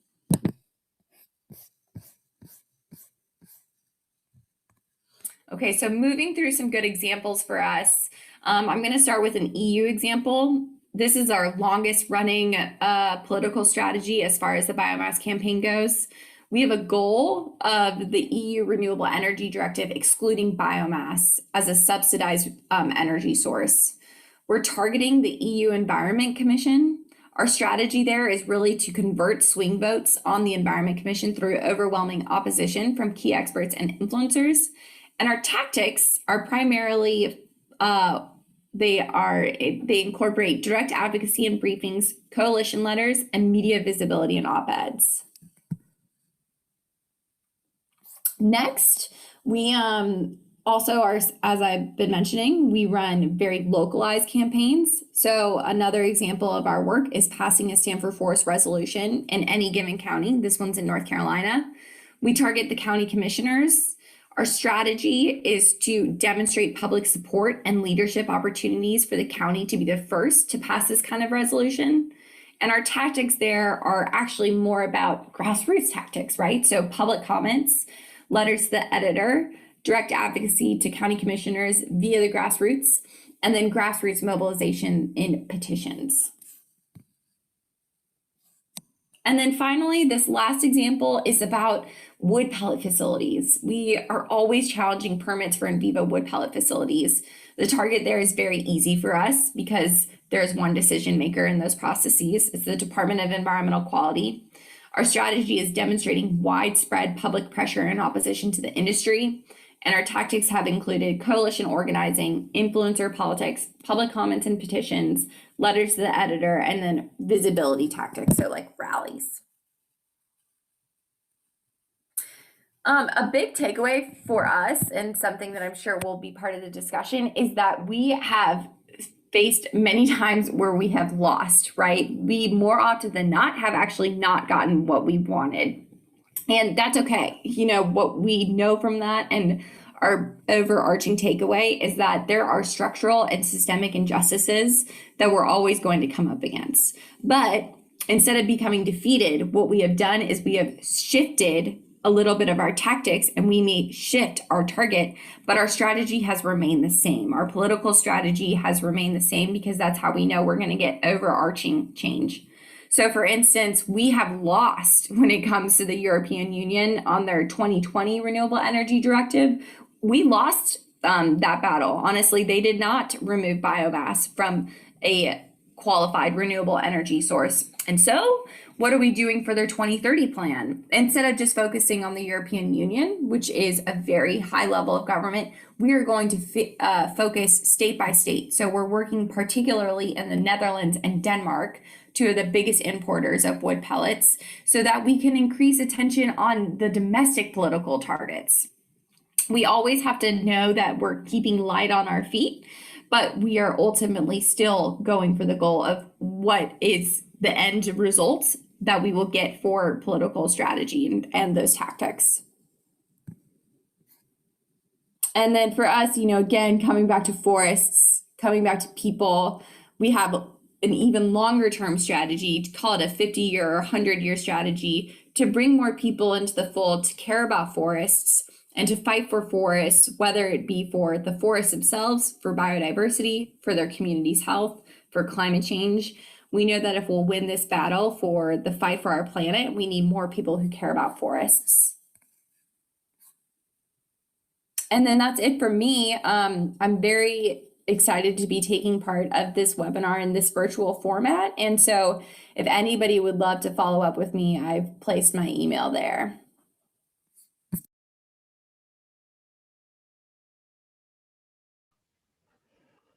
네, 미국 남부의 아름다운 산림 생태계를 지키기 위해 활동하고 계신 미국 사례 잘 들었습니다. 다음으로 인도네시아의 바이오 디젤 정책을 간략하게 살펴보려고 합니다. 인도네시아 소재 신생단체 트랙션 아시아의 토미 프라타마 씨께서 토론을 맡아주시겠습니다. 토론 끝나기 2분 전에 종소리로 알릴 테니 시간을 꼭 준수해 주시길 바랍니다.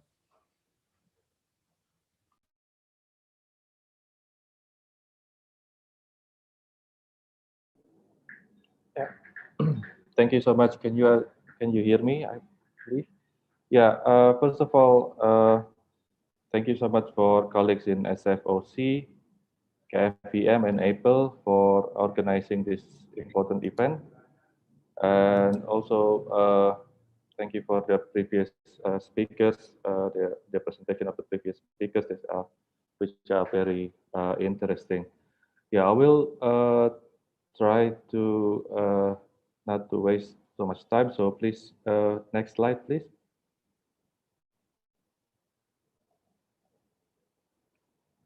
Yeah, for just like in other countries, bioenergy in Indonesia is an important and considered as renewable energy, which is not entirely correct. So here we see that in the renewable energy, new and renewable energy target Indonesia has in 2021 is currently on 11%, half of the 23% energy mix target actually, and out of those 11%, bioenergy takes up 50% of the total NRE in Indonesia, in which biodiesel alone contributes up to 35% to Indonesia's bioenergy. Yeah, next slide, please. Well, biodiesel is actually a genius invention in Indonesian policy, not in a good way, but unfortunately, and Indonesia has been planning to develop bioenergy actually since 2005, 2006. And in 2006, the first biodiesel program with B5 started. And currently we are at a B30, and there is a plan actually this year in June or July to increase the blending to B40, in which part of the B40 or D10 will be included as green diesel. So there is a mixture of 30% FAME biodiesel plus 10% green diesel, which is actually HVO or hydrotreated vegetable oil. And there is also another plan to increase or make use of the palm oil, namely in the Green Fuel Development Plan that actually started in 2020. So that in this plan, there will be another green fuel, like for example, green petrol and green aviation fuel, which are also will be developed. The Indonesian government sees palm oil as a an important commodity, and that's why it's always has gotten quite sensitive when it comes to palm oil and campaign from organizations about the impact of palm oil in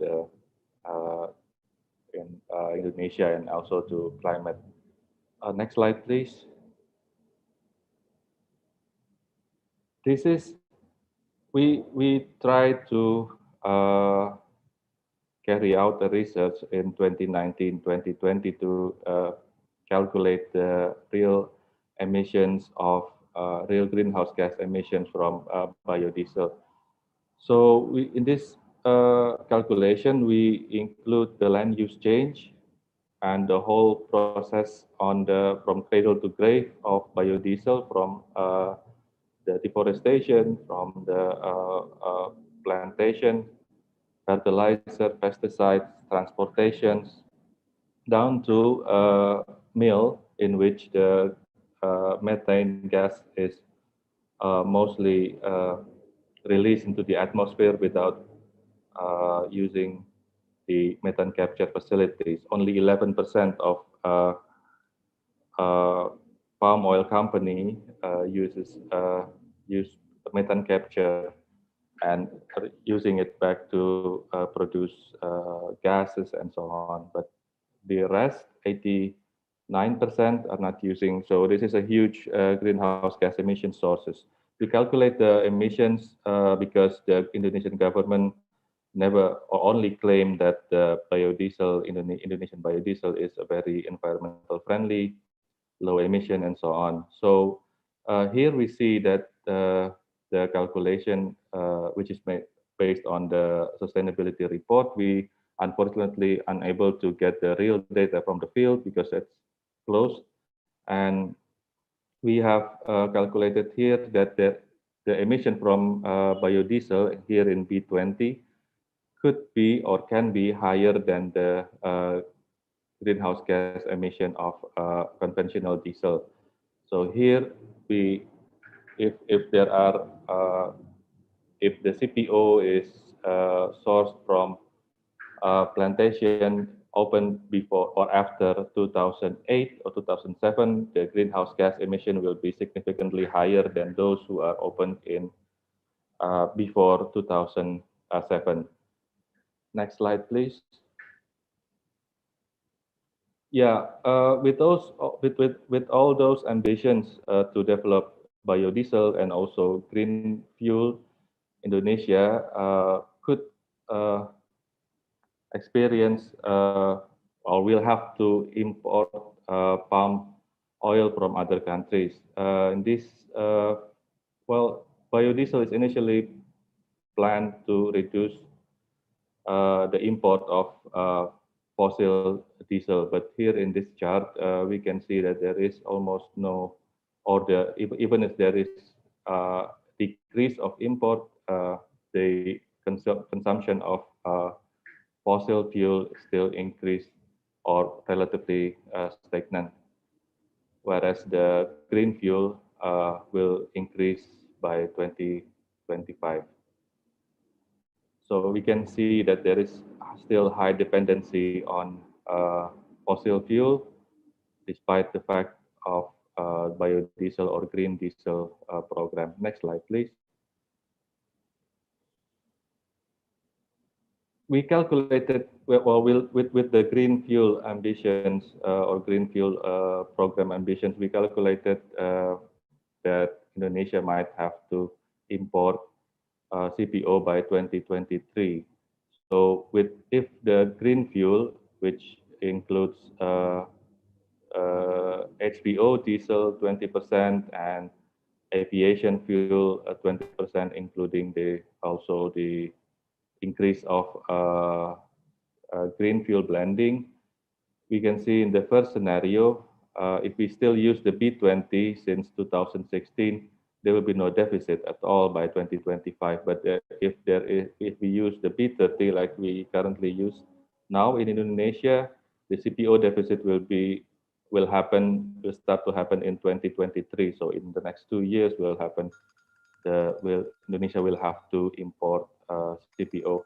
Now, I'd like to thank Chris Wiggins for previous presentation, because it clearly shows the market leakage in palm oil industry in Indonesia, in which the companies, non-NDPE companies, are selling the CPO to biodiesel producers, and that way that makes the biodiesel supply chain is, well, actually untraceable and not transparent.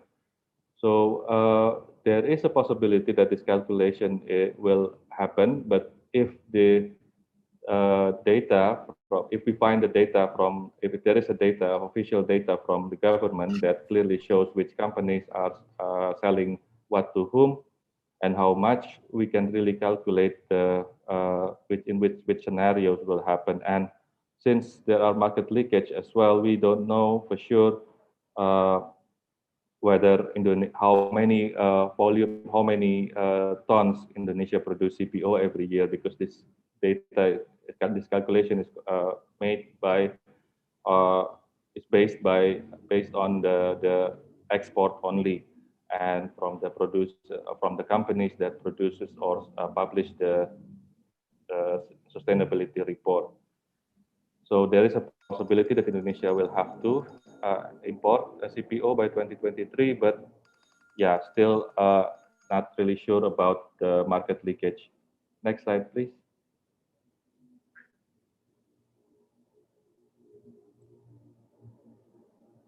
Yeah, this is the graphs that shows that Indonesia might have to import CPO if the green diesel or green fuel program continues. So yeah, next slide, please. This is the main challenges in working on biofuels related issues in Indonesia. The first is the government's narrative on palm biodiesel. It's always good for the environment, it's always good for the economy, it's always good for the greenhouse gas emissions. So there are already, well, there have been a campaign done by the government, by Indonesian government on the biofuel program, which says that the program will bring benefit to independent smallholders. But last time we checked, there is no benefit, or there is no benefit enjoyed by the independent smallholders so far. So the second challenges is, apart from the independent smallholders, and also the good narratives on biodiesel, another challenges which we are facing in Indonesia, as well as colleagues in Europe and also in South Korea and Japan, the land use change emissions are ignored. So the Indonesian government only calculate the emissions from the internal combustion engines and from the, only from that actually. So there is no calculation from the land use change emissions, from the methane capture, and so on and so on. So it's only from the combustion. So that's why the emission can be low. When you count the calculate the emissions from the life cycle analysis, based on the life cycle analysis approach, the emissions can be huge, especially when the CPO is produced from a plantation on forest, primary forest, and also in wetlands. Yeah, and the third, we don't have any sustainable standards. Like the previous speakers from talk about that there is no standards for biodiesel, and also doubts about the impact of this sustainability standard. So in Indonesia, it is much worse. We don't have standards for biodiesel. We only have Indonesian Sustainable Palm Oil Standards, which applies for CPO, but not yet for biodiesel.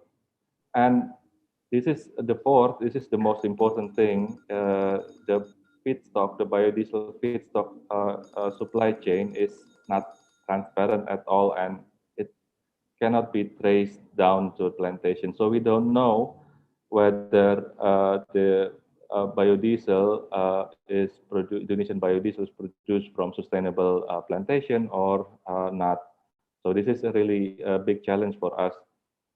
And lastly, as I mentioned earlier, that this biodiesel program is really a genius. Tommy, sorry for interrupting. We're running out of time, so please stop. Would you please stop here and then listen to other panelists?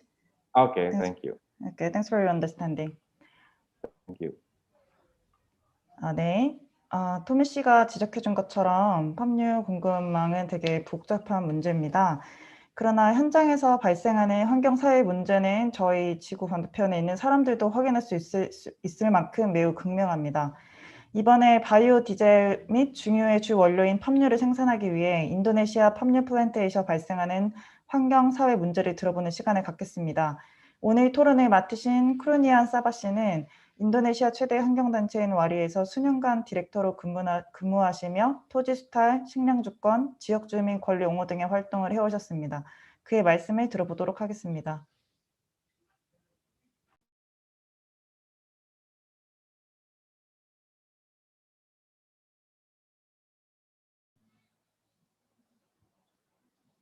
Okay.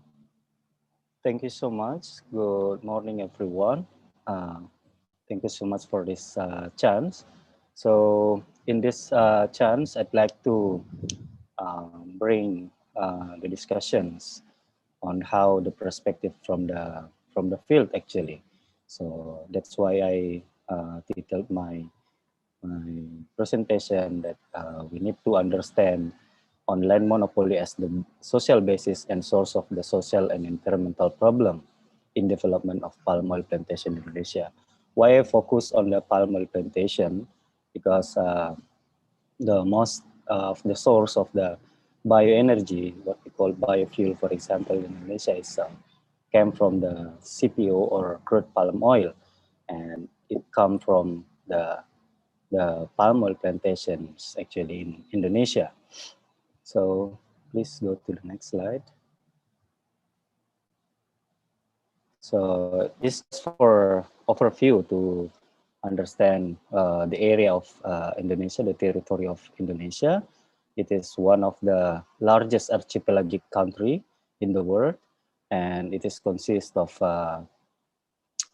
270 million people, and it is the fourth largest in the world population for today. And we are consist of at least 30,466 islands in Indonesia, and there are at least 5 biggest islands that we call Sumatra, Kalimantan, or Borneo, Sulawesi, Java, and Papua. But as we know that the development of palm oil plantations is start in the beginning from the Sumatra island in the first past, and then continuously to develop in Kalimantan, and also now it is targeting the islands in Sulawesi and also in Papua. So next slide, please. I actually do not explain more on technical, for example, about the productions of the CPO, what is the total production, where it will be export, and how many quotas of that, because as we know that Indonesia is one of the most country that produce the CPO or crude palm oils from the palm oil plantation. But we need to see what is actually happening, what is actually occurred in the field, and we bring this perspective to make us understand that there are biggest problem that actually try to be hide behind all of the scenario today, and all of the number of the good rank of the CPO from Indonesia for the material to develop the bioenergy or biodiesel within the country, or even for the foreign country, or exported to foreign country. So we need to understand firstly that Indonesia is the semi-feudal country actually, under domination of the U.S. imperialists. So the most important interest in the investment in Indonesia is under the U.S. investment. Sometimes we see that people also said, no, the U.S. is not the biggest investment because there is also South Korea there, there's also Japan, there's also UK there. But when we trace all of the capitals, the biggest capital in investment, foreign direct investment and loan come from the US. And Indonesia economy is highly dependent on the backward agricultural system, which rely on large scale of land monopoly, backward technology, and export-oriented of cheap raw material and agricultural commodity. So the majority of land controlled by the big landlords, mainly corporations, foreign and domestics, and the states, which directly link to the international monopoly of capitalism that representing by the big corporations operated in Indonesia, or even as the corporation to support the supply chains of the commodity from the big plantation here. This land, including forest in Indonesia, is used to develop and extend the plantations like timber plantation, palm oil plantation, sugarcane, rubber plantation, etc. And also there are big land for mining and mega infrastructure project here in Indonesia. So the land monopoly is the basis to create the power and control in economy, politics, and cultural by large-scale monopoly of land. Corporation can get super profit and free to determine which land they want to acquire, even though this land is actually owned by the people already, but they don't care about that, and they can easily get land and even the forest if they want to develop such kinds of plantation, including the palm oil plantation itself. And the land monopoly has become the basis that actually still maintaining today what we call it the basis for land rent system that has plunged Indonesian people into the abyss of suffering. As consequences, Indonesian people not only loss of land, forest and natural resources, but most dangerous condition that now our people suffered by this under this system is life dependent on loan and usury, loss of sovereignty in production, distribution, and determine the price of commodity, even loss of right to develop the knowledge. And in Indonesia, we see clearly that development of large-scale palm oil plantation is relying on this unjust system. Therefore, agrarian problems, conflict, deforestation, human rights violations sustain and extend along with the existence and expansions of the palm oil plantation in many regions. So that's why also when we see the development of palm oil plantation by the corporation from South Korea, they are also committed to this kinds of situation. So it is so hard to say that even the big corporation or even the what we call so very clean corporation from foreign country, when they came to Indonesia and develop these kinds of plantation, they will directly involve in these kinds of bad economic and political situation regarding on the land monopoly. Next. Next slide. So this is some of the data that can show us how the land monopoly is committed to the development of palm oil plantations. So now we see that Indonesia is the biggest palm oil plantation area in the world, but very low productivity. Why? Because the development of palm oil plantation in Indonesia is rely on extensification of land, not rely on the intensification or to increase the technology or way of work in the plantation, but they actually just rely on extensification of land, including the forest and peatland in Indonesia. Palm oil plantation data that now access the companies that obtain the HGU or cultivation rights is about 26 million hectares. There are also data showing that it is almost 29 million hectares. But from this amount, there are 13 million hectares of have been planted in Indonesia. So this total area is actually larger than South Korea itself. So you can imagine how big the land controlled by the palm oil plantation companies. And there is also data showing that there are 5.1 million hectares. It's actually just owned by 25 big private corporations. So you can see 5 million hectares just owned by the 25 corporations. So we can divide all of the land of Indonesia, maybe just for 100 companies, if they plant or develop all of the land for the palm oil plantation. Yeah, it could be. And nowadays, the new areas for palm oil plantation is targeted the land in Sulawesi, Maluku, and Papua. So that's why also like foreign company, there is a Corindo also now try to develop their and extend their palm oil plantation in Maluku and Papua. And one of our friends already talked about that. But if we compare with the land owned or managed by the people, it is very, very unjust. We can see that 70% of the populations of Indonesia is the peasant, and approximately 56% of them is just on one, not bigger than half of hectares. So that's why, including the development and extensifications of palm oil plantation will increase also the landless people in Indonesia.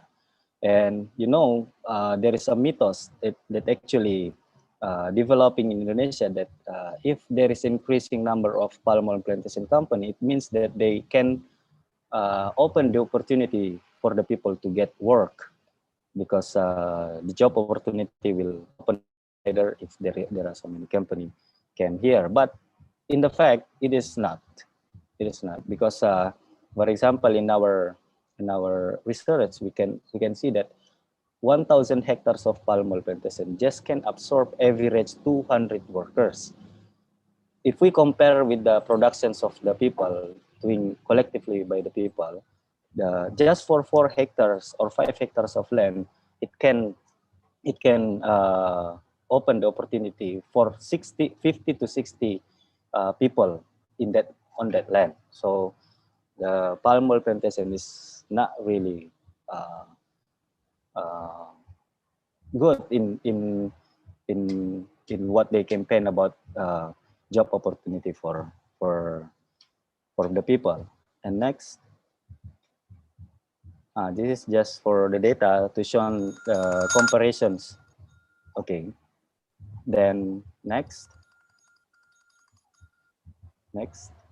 Okay, this is just for example how the land monopoly can be a basis for all of the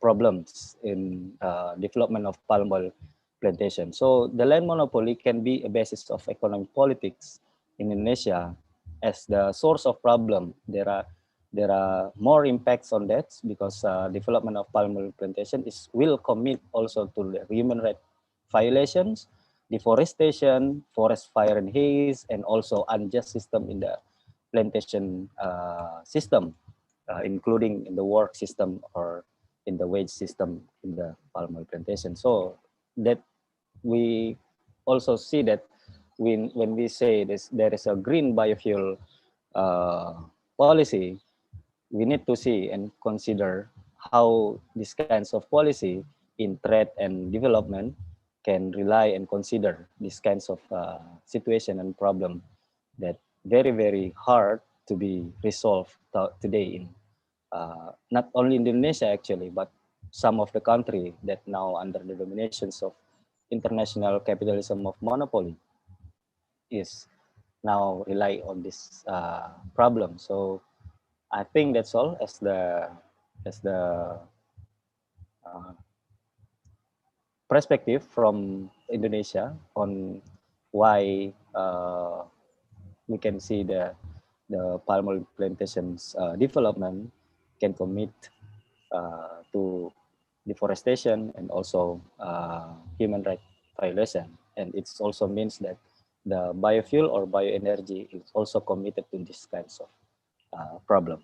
So thank you so much for this time. 네, 크루니완 사바님께서 인도네시아 그 팜유 플랜테이션 문제가 사실은 그 토지 독점의 문제와 크게 연결되어 있고 팜유 플랜테이션이 사실상 그렇게 많은 노동자들을 고용 창출을 하지 못한다는 얘기, 그리고 인권 침해와 환경 파괴 문제까지 심각하게 연루되어 있다고 정리를 해주셨습니다. 마지막으로 한국에서 수년간 팜유 문제를 다뤄오신 공익법센터 어필의 정신영 변호사님께서 국내에서 진행했던 활동과 앞으로의 과제에 대해서 말씀해 주시겠습니다.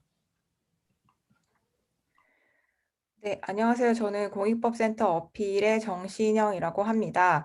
네, 오늘 생각보다 지금 웨비나가 조금 길어졌는데 마지막까지 들어주시고 계신 여러분들께 감사드리고요. 제가 오늘 발제할 내용들이 앞에서 또 많이 다뤄주신 부분들도 있고 그동안 저희가 발표했던 내용들도 있어서 최대한 짧게 끝내고 또 네, 그렇게 하도록 하겠습니다.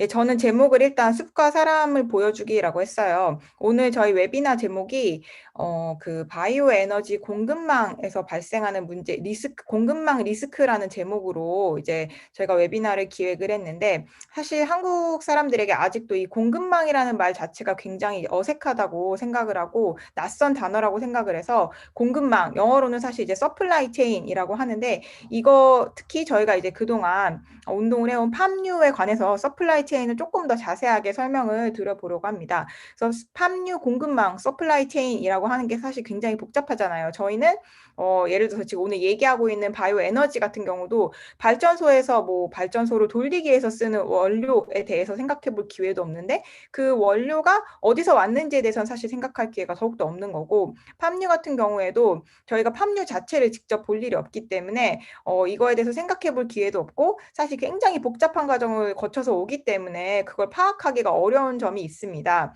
근데 이제 팜유 서플라이 체인 같은 경우에는 대표적으로 조금 단순화시키자면은 일단 이렇게 우리 오늘 인도네시아 분들 모셔서 이야기를 들었는데 인도네시아 그 오일팜 그 그로어라고 해가지고 재배를 하는 기업이 있겠죠. 플랜테이션을 실제로 운영하는 그 기업이 있고 거기서 만들어진 이제 그 나무에서 그 열매를 따가지고 그거를 이제 기름으로 만들고 CPO라고 이제 오늘도 계속 얘기가 나왔는데 기름으로 만들고 단순히 그게 한 종류가 아니라 팜 유래 물질로 이제 다양한 형태로 가공이 되는 거죠. 그래서 그거를 가지고 실제 저희가 이제 만나는 소비재들을 만들고 하는 그런 굉장히 이제 단순화시켰지만 사실은 굉장히 복잡한 공급망이 있습니다. 실제로 한국에서 우리가 나무도 본 적이 없지만 팜유 자체 또 팜 유래 물질의 수입이 굉장히 많이 증가가 했는데 저희 예전에 이제 냈던 보고서 보면은 자세히 나와 있는데요. 라면 튀기는데 되게 많이 썼다. 이게 좀 재밌어서 제가 넣어놨고, 그리고 바이오에너지 용으로 굉장히 바이오 디젤이라고 하죠. 거기 이제 수요가 증가하고 있다라는 것이고요. 다음 슬라이드 넘어가 주세요. 네, 슬라이드 넘겨주세요. 네, 그래서 이제 한국과 관련돼서 이 팜유 서플라이 체인에 누가 있는지 네, 다시 앞으로 좀 가주시겠어요? 아까 두 번째가 날아가 버렸는데. 네, 그래서 한국과 관련된 그 액터들, 그 기관이 될 수도 있고 사람이 될 수도 있고 기업이 될 수도 있고 정부가 될 수도 있겠는데 한국과 관련된 그 액터들이라고 하면은 실제로 인도네시아에서 팜유 플랜테이션을 운영하는 기업들이 있고, 정부는 아까도 이제 투자 얘기가 나왔는데 정부는 이 기업들이 가서 이제 해외 자원 개발을 할 수 있도록 지원을 해주는 역할을 굉장히 많이 담당하고 있습니다. 근데 우리가 오늘 얘기를 들었지만 실제로 해외 자원 개발하는 과정에서 현재선 굉장히 문제가 발생하고 있는데 그거에 대해서는 이제 고려를 하지 못하고 있는 거죠. 정부뿐만이 아니라 금융기관에서 이거를 지원을 하고 있는 것들이 있고요. 그리고 실제로 팜유를 활용해서 제품을 생산하는 기업들이 있고 이것들을 유통하는 업체들이 있습니다. 네, 다음 슬라이드 넘어가 주세요. 네, 슬라이드 넘겨주세요. 네. 그래서 저희가 이제 그동안 기존에서 한국 시민사회에서 해왔던 활동들은 주로 포커스가 어디에 있었냐면은, 이런 팜유 자체에 대해서 사실 이제 한국에서 굉장히 낯선 이야기였기 때문에 팜유를 재배하고 하는 그 플랜테이션에서 이제 어떤 문제가 일어나고 있는지에 대해서 많이 집중을 해왔습니다. 그래서 2016년도에 저희 어필이 속해 있는 기업간권 네트워크에서 인도네시아에 있는 플랜테이션, 한국 기업이 소유하고 있는 플랜테이션 방문해가지고 보고서를 인권 또 이제 환경 문제에 대해서 고발을 한 게 있고요. 2018년 같은 경우에는 이제 센트럴 칼리만탄에 있는 플랜테이션을, 그건 이제 한국 기업은 아니었지만 거기를 방문해서 인도네시아 팜유 산업 전반의 문제점에 대해서 이제 저희가 고발하는 그런 보고서를 발행을 했고, 2020년에는 인도네시아 파푸아에서 이제 운영되고 있는 한국 기업의 플랜테이션에 방문해서 네, 여러 가지 문제점을 드러내는 보고서를 발표한 바가 있습니다. 이것을 통해서 저희가 하고 싶었던 일은 우리가 이제 잘 모르고 있지만 이 팜유 생산 과정으로 인하여 숲이 파괴되고 또 그 숲에 의존해서 살고 있는 사람들의 그 삶이 엄청나게 파괴되고 있다. 그런 이야기를 저희가 전달을 하고 싶었습니다. 네, 그 다음 슬라이드 넘어가 주세요. 네, 슬라이드 넘겨주세요.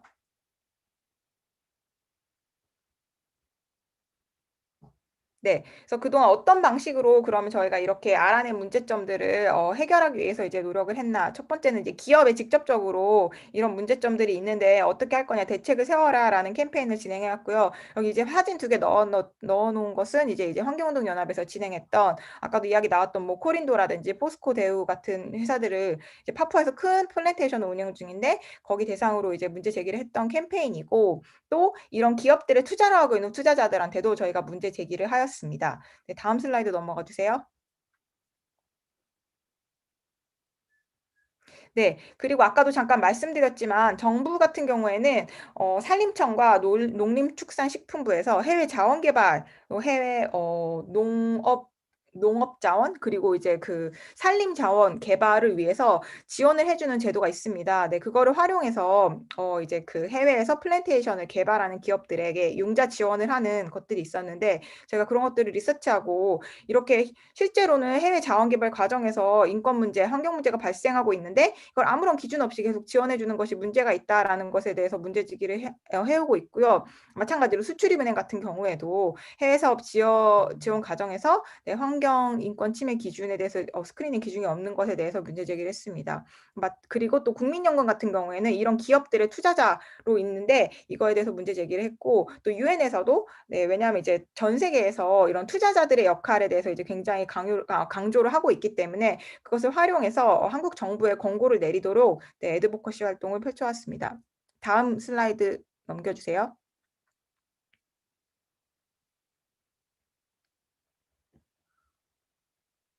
네, 슬라이드 넘겨주세요.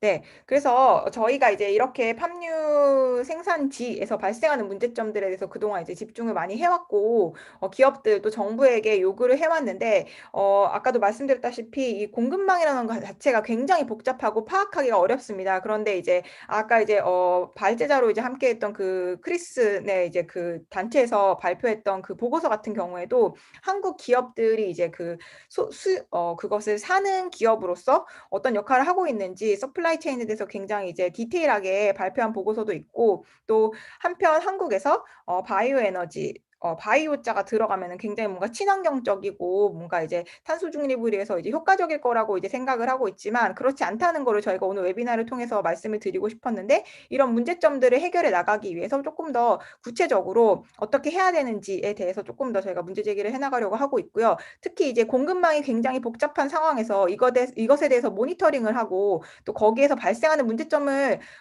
개선할 수 있는 여지가 있는 법안이 지금 한국에 없는데, 사실은 다른 나라들에서 그런 법안들이 많이 만들어지고 있습니다. 그래서 그런 서플라이 체인 모니터링과 관련된 법안을 만드는 것에 대해서도 저희가 계속해서 네, 일을 해 나가려고 하고 있습니다. 네, 저 발제는 짧게 여기 정도로 마치고요. 네, 오늘 웨비나 참여해 주신 분들께 감사드리고 앞으로도 활동 열심히 하도록 하겠습니다. 네, 감사합니다. 네, 한국 사례까지 모두 잘 들었습니다. 시간이 많이 지났는데요. 늦은 시간까지 참석해주신 모든 참석자님들께 감사의 말씀 다시 한번 전합니다. 이제 오늘 참석해주신 발제자님과 토론자님들의 마지막 발언을 짧게 듣고 정리하는 것으로 하겠습니다. 먼저 포레스트 트렌드의 뽕님, 에이드 인바이러먼트의 크리스토퍼 윅스님, 트랙션 아시아의 토미 프라타마님, 인디스의 쿠르니아완 사바님 순으로 마지막 발언 짧게 1분씩 부탁드리겠습니다.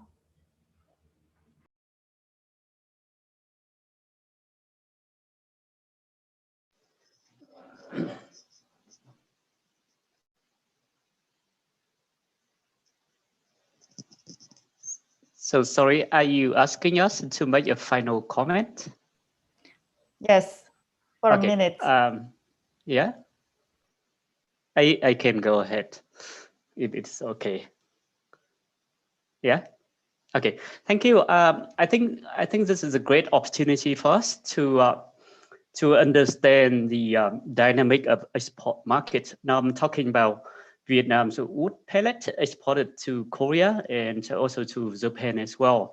As I mentioned earlier, we don't have much information about market dynamics at home. So we don't know actually anything about legality requirements or sustainability requirements from export market.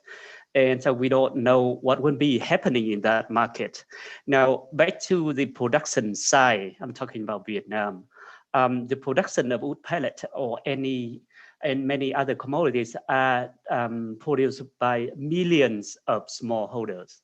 Now, there are many micro and small scale companies involving in different states of supply chains. So any requirements from export market is very important. It has a huge implications for millions of smallholders and small scale enterprises as well. So I think this webinar is super important, and I hope that it is only a good start for us to make the connection between supply and demand. And I think I strongly believe that without linking two sides together, any interventions from us will have a limited result. So I hope, again, that it is a good start for us to think about future collaboration. Thank you very much.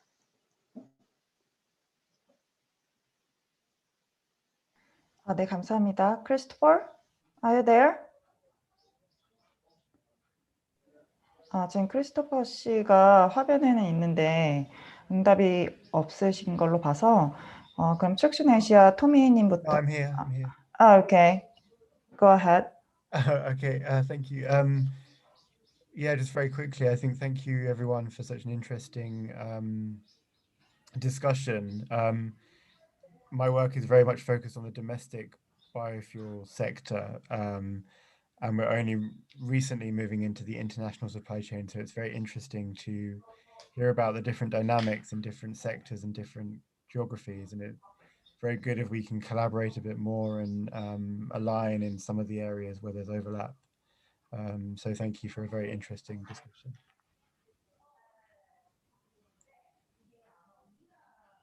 Next, Traction Asia, Tommy Pratama.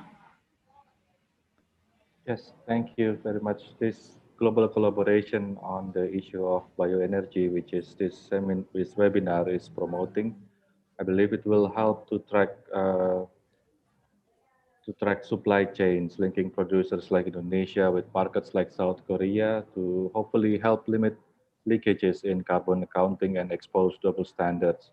Traction is already collaborating with the Carbon Disclosure Project to raise awareness among CPO buyers in China and of the problems of bioenergy or biofuel. Traction is also collaborating with PERN and EU delegations in Indonesia to track the supply chain, raise awareness of the problem, and to identify strategic opportunities. So it will be great if this webinar can be followed up with further collaboration and also developing global networks on bioenergy. Thank you very much for organizing the event.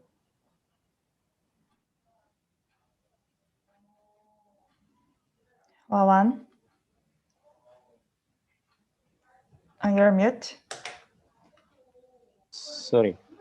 Okay, thank you for this chance. So regarding the bioenergy or biofuel and biodiesel policies, now I'm shocking that Indonesians' land and rainforests now is being destroyed to fulfill the renewable energy quotas in other countries, and the homes of endangered plants and animals are disappearing. We are witnessing actually the people who are suffer from land grabbing, severe air pollution, and become sick from respiratory disease due to the massive forest fire that occur every year in Indonesia, especially at the palm oil plantation sites in many regions. But this is the reality and the fact that the problems that we face. So if we talk about the developments of industrial for the biofuel or bioenergy, it's also committed to these kinds of problem. Even it's hardly to say, but we just hope that palm oil importers, including the South Korean governments, should reflect in their renewable energy policies in considerations of the people, land and environment problems of the country of origins and its impact on the local community in the process of producing renewable energy materials. This is the most important considerations. If you are not taking this consideration, I think now the government or the country who are as the biggest importers for the crude palm oil from Indonesia need to stop their policies to import or to trade the crude palm oil from Indonesia to avoid more and more suffer for the people, environment, and the land in Indonesia. Thank you so much. Thank you. 오늘 발제와 토론 모두 잘 들었고요. 참석해주신 모든 분들 다시 한번 감사드립니다. 이제 오늘의 웨비나를 정리하도록 하겠습니다. 감사합니다.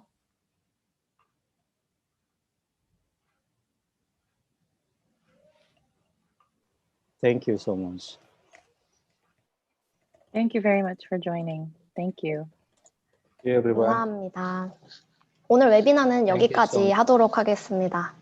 Salam Bang Tommy. 참여해주신 분들 모두 감사합니다. Salamat.